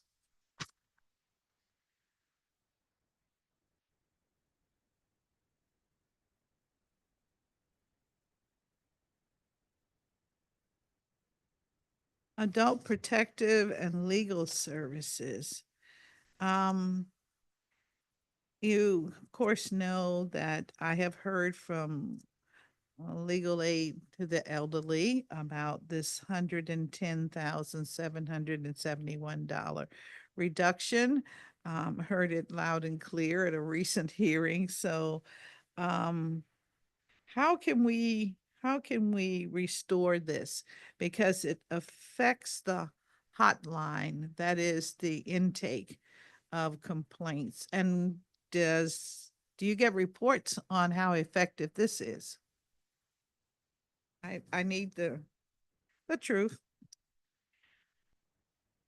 So s- that particular grantee, legal counsel for the elderly, they advocated for an additional hotline attorney. I believe was that for FY 25. So they received a hotline attorney only for one fiscal year, and in the FY 26 proposed budget is the elimination of that funding.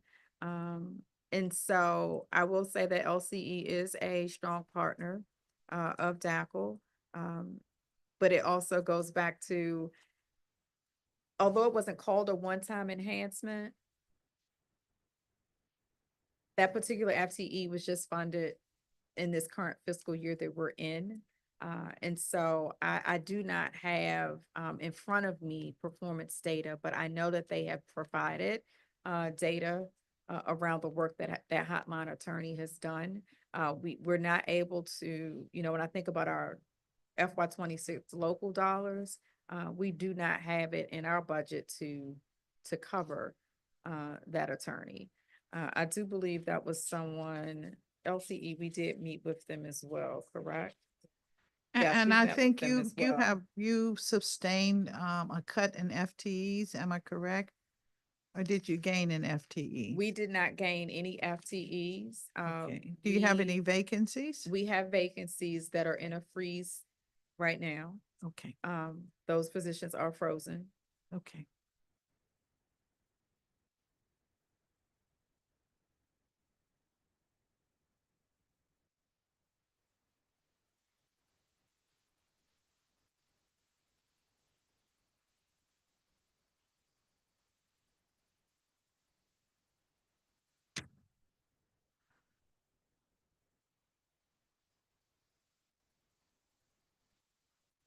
How many seniors do you have on record currently interact with adult protective services? Do we have that number? It Uh, is a, it is a rolling number, as you could imagine, because APS is 24/7. But specific, would you like to know to date, how many Let- cases? Well, Like drill yes, down a to little bit date for for me. FY 2025, yes.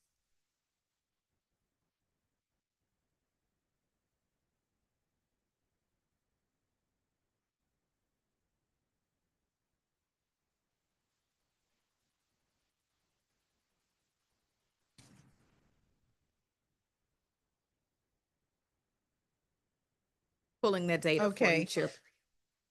All right. Well, the budget is showing a reduction of 252,000, correct? For advocacy and elder rights. Is that the chapter I should look at?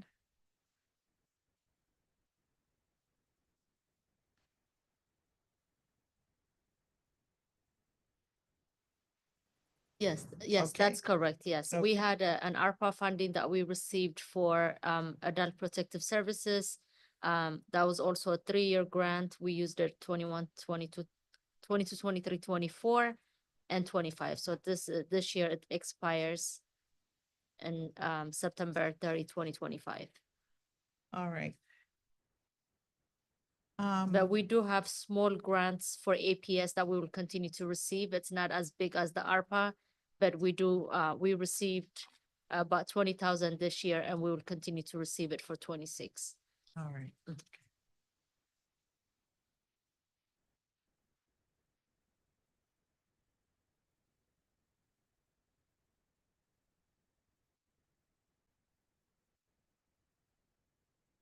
I guess I'm asking, how many referrals did you receive for FY 25? How many open cases, which is another number?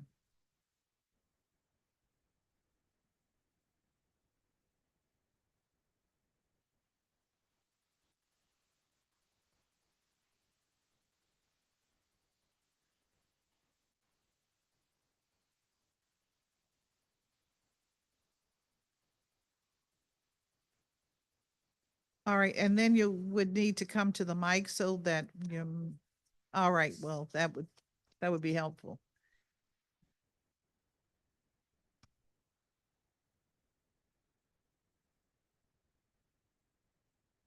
You want me to wait or you want me to move on? That's right, because we're getting close to 8 o'clock and Mr. Bobo and I are gonna go and have dinner, but you'll be here. Okay, can you explain what educational programs currently exist in the city? And should seniors decide they want to stimulate their mind? In other words, what's open to seniors? Does DACL receive that kind of information from your sister agencies and educational institutions? Yes, all the time. And a very important sister agency I would like to plug is the DC Public Libraries. I have on my list to be able to participate and learn or kind of reignite my prior learning in American Sign Language.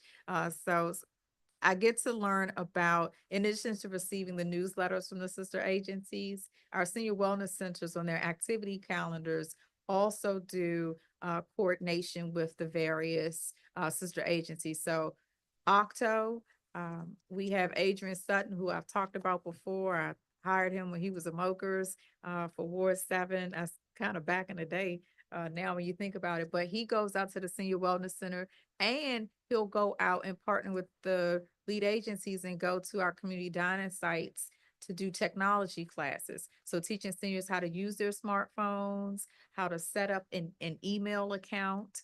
And he also shows them how they can go onto Zoom classes, which we do have a lot of our programming that's still hybrid across DACL. And then, of course, we have one of our biggest partners and collaborators, the Department of Fun.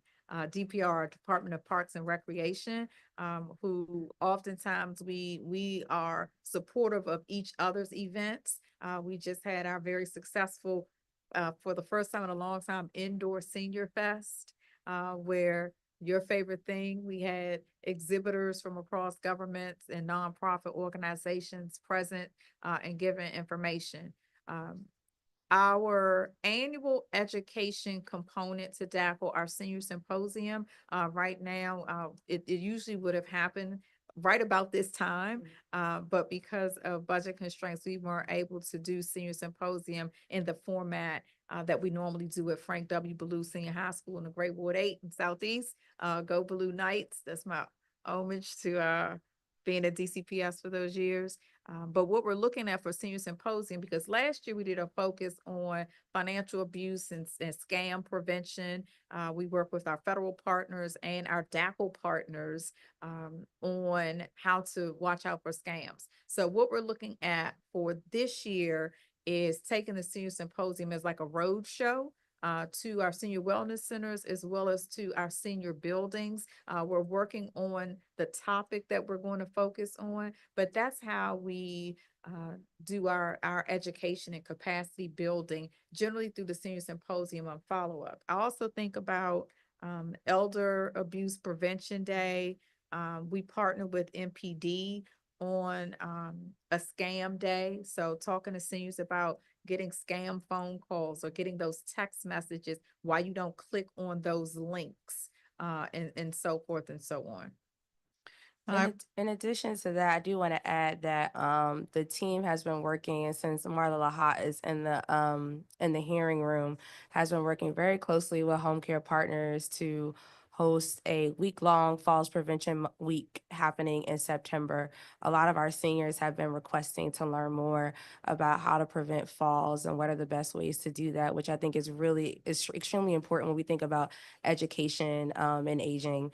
So that will be coming in September and will be happening in all 8 wards. So we'll make sure to get that information to you.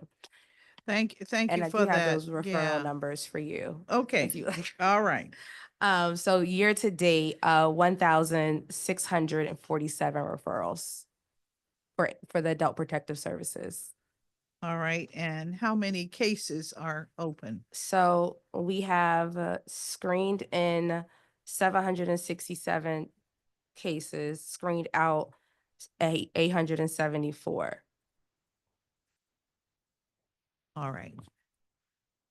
Thank you. And we'll be sure very to much. send this information on Please. Friday as well. Please, that would be very Absolutely. helpful. as you were talking about what the educational piece is, I will be in touch because there is a very strong likelihood that, we may be able to produce a big citywide, 50th year, some kind of, and I've asked that seniors be the foundation of it. So I don't know what it'll look like, but we have sponsors. That's the important thing. So Awesome. as we think about 250th anniversary of the nation, really. So I hope all our lead agencies and all their clients and the commission will be very much a part of it. We can't do it without the seniors being the core. Yes. That's how I'm seeing it. Thank you for the invitation and always advocating for senior voice. Oh, yes. Chairperson Bond. Oh, yes. Yes, it is my absolute pleasure.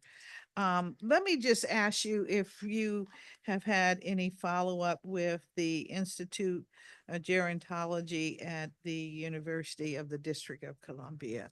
Yes, I was actually invited this past month or so to be Mhm. their keynote speaker at the anniversary celebration. It was conflicting with Senior Fest. So Joan Williams actually represented DACL for the event. All right. Okay. Well, one of the programs that they do is senior companion services, which is a stipend-based program for seniors. And our goal is to get as many seniors as possible enrolled in it so that they can participate. Given the current situation, and some of the increases in cost of living, we want to make sure that where we can help seniors who are helping others, that they have an opportunity to participate. So I would like to talk to you about that and the lead agencies, because I think it ought to be based in the lead agencies so that we can get more seniors involved.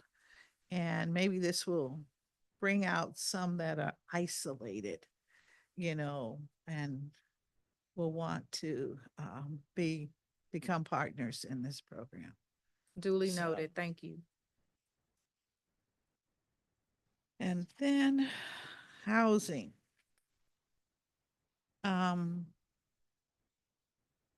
How will the increase to Safe at Home program be administered?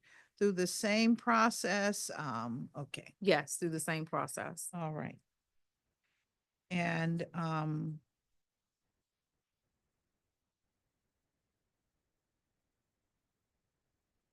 when we talk about housing, we are talking about, as you have indicated, wanting to make sure our seniors continue to live in their home. But what has been the role of DACL in subsidized housing, rental housing, vouchers, and even getting seniors in public housing? Yes. So at DACL, we have a housing coordinator, Plathan Watson, and he works with the seniors who are, in many cases, they may be wanting to downsize or may be interested in moving into a senior building. Plathan also helps seniors, once they've received a voucher, he will help them look for housing. So the types of vouchers that have been assigned to DACL, we've received 50 local vouchers this fiscal year in 25. We've received 65 money follows the person vouchers, which are connected to seniors who are eligible for the EPD waiver. We've been assigned 50 NED vouchers, which are non-elderly disabled vouchers. And we've received 36 what they call a V017 main voucher. I know another program you'll probably ask me about, and I'm going to make sure I include this in our follow-up because I know housing is your passion. Since October 1, 2024, 54 shallow subsidy applications have been submitted that Mr. Watson has assisted seniors with. And as of May 29th, 2025, DC Housing Authority has designated 40 additional shallow subsidy applications.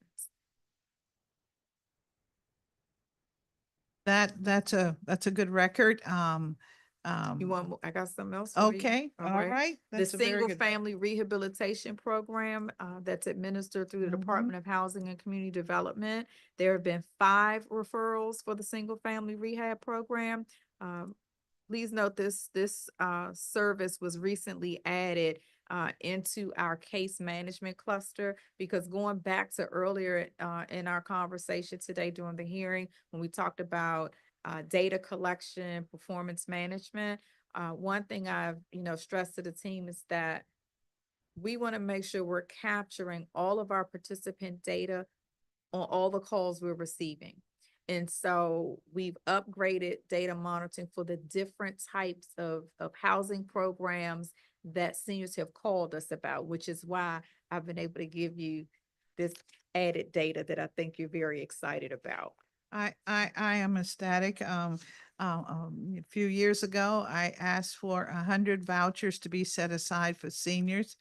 It sounds like they have met We're over that goal. 201. Yeah. So thus far, 201 Yeah. vouchers through the 4 different programs I just mentioned. to you. Yes, and that's on top of vouchers that are set aside for some of our returning citizens. So it is so important that, these populations be included in the housing mix. And I'm working to see how many, what percent we can get from downtown housing. Okay. And as there is definitely going to be housing at Riverfront, where that might be, over there, RFK. Can't do it unless we have at least 1 or 2. But we really want to make sure that our seniors have an opportunity to be everywhere. So, Yes, manifestation. yes, yes, yes. So I hope that the mayor is with us on that. I know she is 100%. So we just have to work towards these goals. Pushing things along. Long-term care providers. Let's talk about the caregivers support services. I note, I believe it's under your division program activity, there is a proposed reduction of quite a bit. Caregiver support services. So the caregiver support services received a 450,000 ADRD. So that one time we received is loaded in that line item. So there's a reduction of that 450,000. That's the only reduction. So the other reduction is what I was explaining earlier. It's just technical, but yes, we received a 450. It's technical, but when you look at approved FY25, 3.393, proposed FY26, and it's 21 or 20.127. That's real.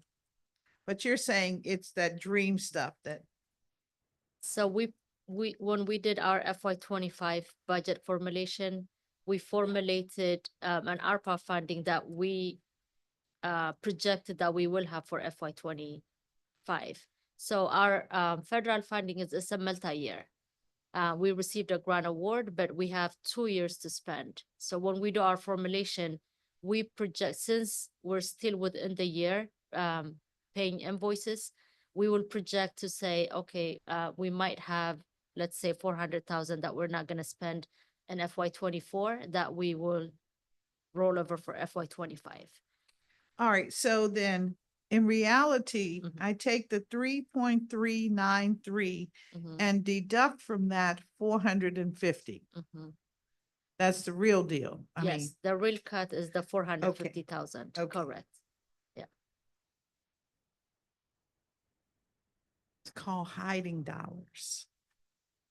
No, it's not I know you hide, can't yeah. respond to that yet. Okay. All right.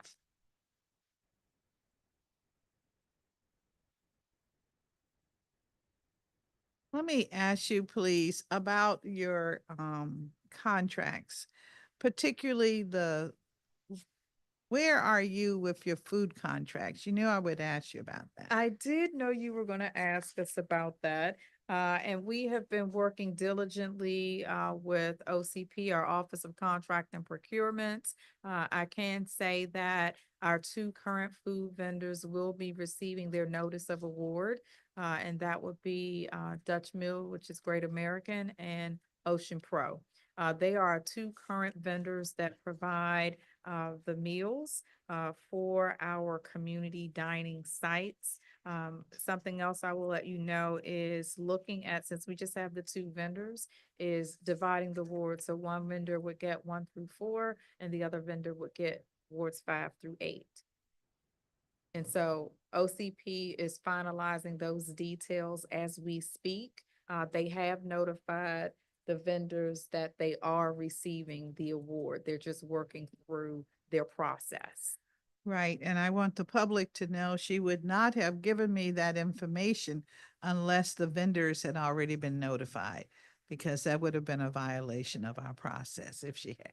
And I know that's not what we would have encountered today. So I appreciate hearing that. We have finally gotten vendors. Dutch Mill has been with us for now going into 30 years, is it? Long time. So they definitely have a franchise on providing food for our seniors. I think Fish, Pro Fish, Pro. Ocean Pro is new, maybe a little jazzier or something. I've heard that, I've heard that from some seniors. I don't know what happens. I also know from the vendors that the cost of delivery is pretty high. As well as food. Yeah, well, food is higher now, Mhm. but food is still cheaper than the delivery of one meal. Mhm. But that's the requirement. And I want our seniors to know we do everything we can to make sure we are delivering nutritious food to you. The variety is not always the way folk will like it, but I'm hopeful that we'll have more variety. You may recall that last year before last, I mentioned restaurant dining. You knew I would bring that up again. And I am proposing it. You can call it a pilot, but I'd like for our seniors to have at least a day or maybe a week every quarter or maybe I'd like for it to happen a week every month where they go to a specific restaurant and have their meals.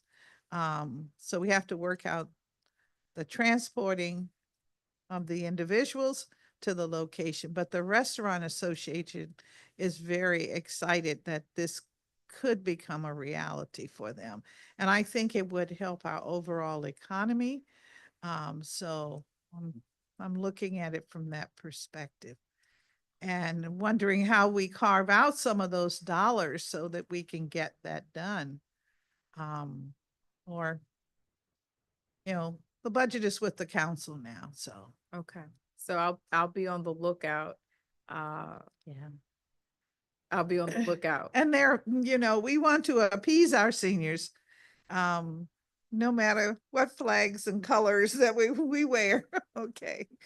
So and you know what I mean by that. So I want to make sure that want to make sure that we're giving deference to all of what we consider to be progress moving forward. Before we come to a close, I think I have an understanding of where we're going, where we're going with this budget. Are there some surprises that you cannot account for that we have to be concerned about, as you've heard from the vendors, your lead agencies, any of your grantees, as an example? For me, healthcare is a concern. The assisted living or lack thereof of enough assisted living arrangements. So I just wondered if you wanted to speak on that. I talk to my team daily to check in on, just to do that pulse check of, have we seen an uptick in phone calls today from the seniors, checking in with the senior wellness center directors. I meet regularly with the lead agency directors just to see what some of the pulse points may be with our seniors. I will say I haven't moved to my second hand yet of talking to seniors who have grave concerns. They are still very grateful for the programs and services that we are able to provide. I'll even, as a point of reference, I made a commitment last year when I was on the Pride trolley that for World Pride coming to DC, I said, well, it sounds like we may need 2 Pride trolleys. And we entered Pride season with 1 trolley, but by the time we had World Pride Parade, we had 2 trolleys. And so I stay very optimistic and continue to channel and steward alongside the team and the Senior Service Network and the Commission on Aging that we're going to continue to deliver for our seniors. We're going to continue conducting business as usual at DACL. Even today, in talking to my SHIP director, Tommy Ballard, I said, Tommy, how have calls been in from seniors? Are they worried about their health insurance? And he said, we haven't seen any unusual volume in the calls that we've received. They have increased their outreach as far as going out to the community and making sure seniors are aware of their insurance options and who to call if they have questions. So I have a great deal of gratitude around all of the work that has gone into Mayor Bowser's FY26 Grow DC budget. I can speak definitely on behalf of the staff at Department of Aging not to see any furloughs or layoffs was a sigh of relief, because I had some staff, that was coming to Human Resources to say, what's going to happen, are we going to have a layoff or furlough, because there's a lot that's impacting day-to-day living for folks depending on where they work. And I think about our residents that are in federal government. But collectively, as I said, the seniors have been very appreciative. The grantees, even those who are experiencing some reductions or eliminations in funding, are still appreciative and grateful of the funding that they will continue to receive, and they're doing the work as far as looking for other financial opportunities to increase their portfolio. And so I'm grateful for that work and being able to assist them in navigating through the impact. But we are going to be able to continue to provide our programs and services at DACL. If we happen to get more in our FY26 budget, we'll gladly accept it. But if we are where we are, we'll be able to steady the ship. Thank you very much for that. Tell me a little bit about the ambassadors program and what budget line do we provide for that service? So Ragat will pull up the numbers for you, and I will pivot to Angela Richardson, Chief of Staff, because the DACL Senior Ambassadors are in our EAC portfolio, and we're grateful for them.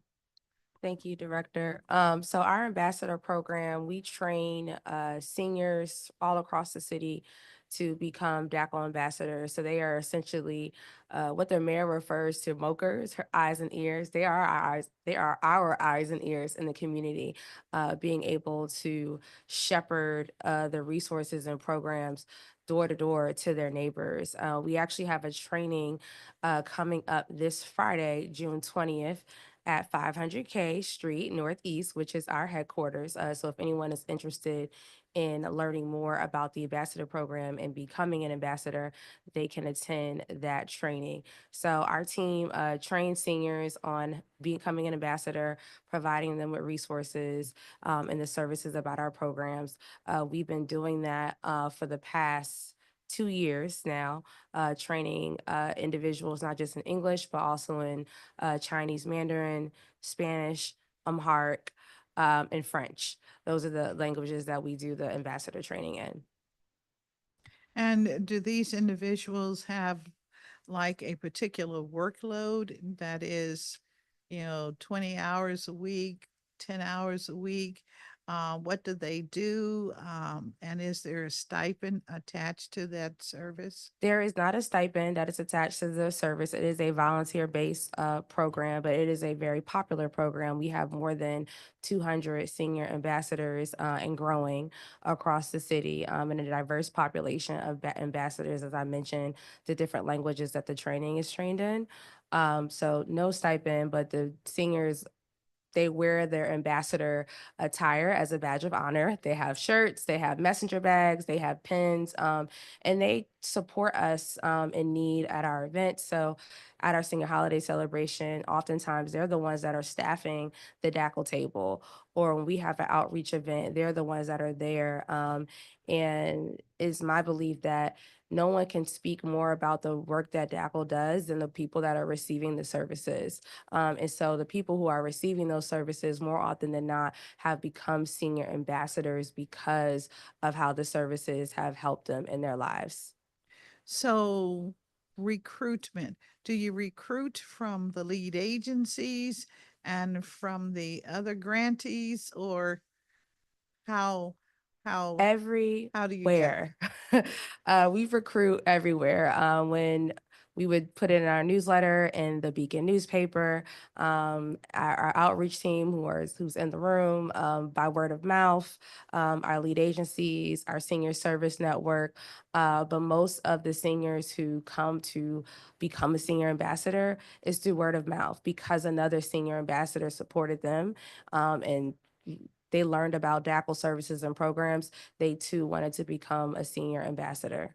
We have Sharon Wise, who's not here today, is our community outreach specialist who leads that program on behalf of our agency. And if anybody knows Sharon, Sharon's going to get the word out. And so Sharon is somebody who particularly does outreach in wards 7 and 8, but she is truly in all 8 wards.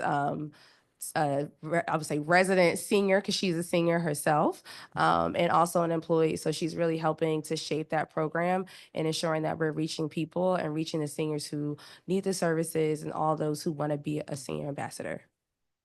All right, well, I appreciate that. Can you remind me how the conjugate meal sites are managed? Is there a volunteer corps that is at those sites that helps with the serving? What, can you help me understand that? That's hired staff through the lead agencies. The lead agencies hire nutrition staff. So it's usually about 2 staff members per community dining site. And Councilmember Bonds, that will be a part of what I mentioned earlier about the positions that the lead agencies have to have. That will be a part of that information. Yep, I made a notation of that.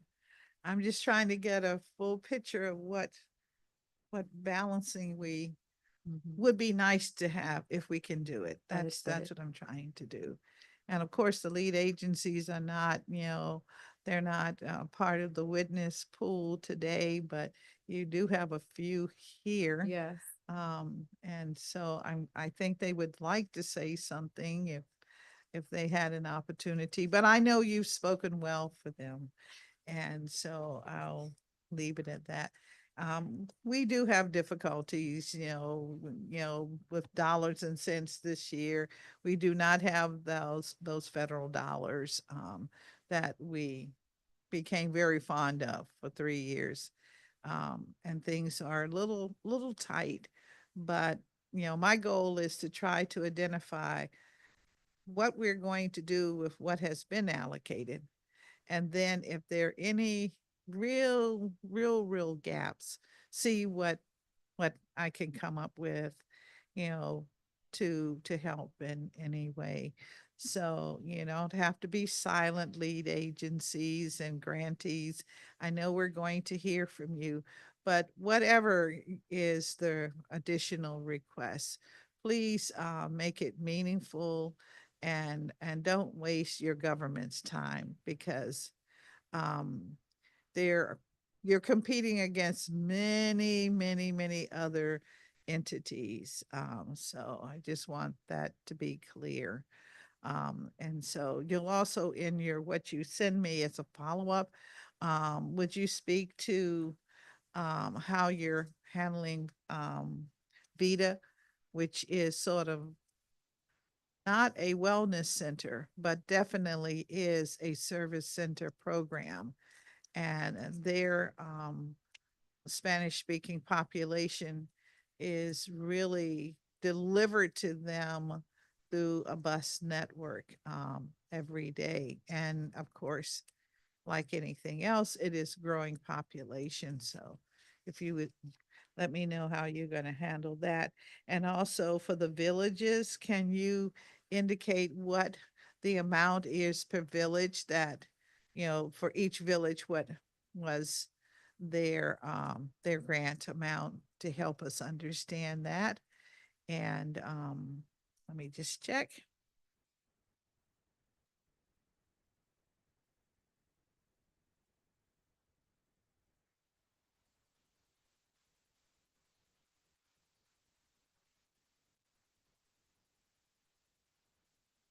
All right, I had to get my program analyst word that I've gone through the paper.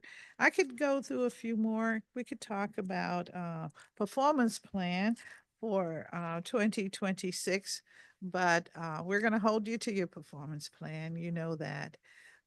We know how important that is, to be able to measure what we're going to get over the next few years, as until we have greater economic indicators in our community. So that's what we will be doing.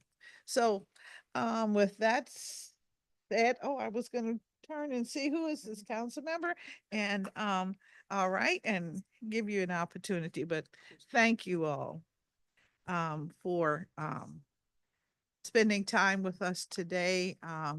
And we're going to bring this to a close. I want to thank our government witnesses from the Department on Aging and Community Living. The testimony has focused on information the committee will use to develop any budget adjustments, and given us an understanding of the circumstances that we are faced with in our final deliberation on the FY 26 budget. If the public has any additional thoughts or would like to submit written testimony regarding the performance of DACL, please email it to CEAL@dccouncil.gov, and that is CEAL@dccouncil.gov. And the hearing record will close on Monday, June 30th, 2025 at 5 p.m. And our next oversight hearing is tomorrow morning, the 17th of June, 2025, and we'll be focused on the Mayor's Office of Cultural Affairs, the Mayor's Office of Community Relations and Services, and the Mayor's Office of Community Partnership. With that, the time is 18 minutes after 5 p.m. on the same day in which we started, June 16th, 2025. And thank you to everyone and to all of you who have joined us. And have a good evening. And note, it is not 8 p.m.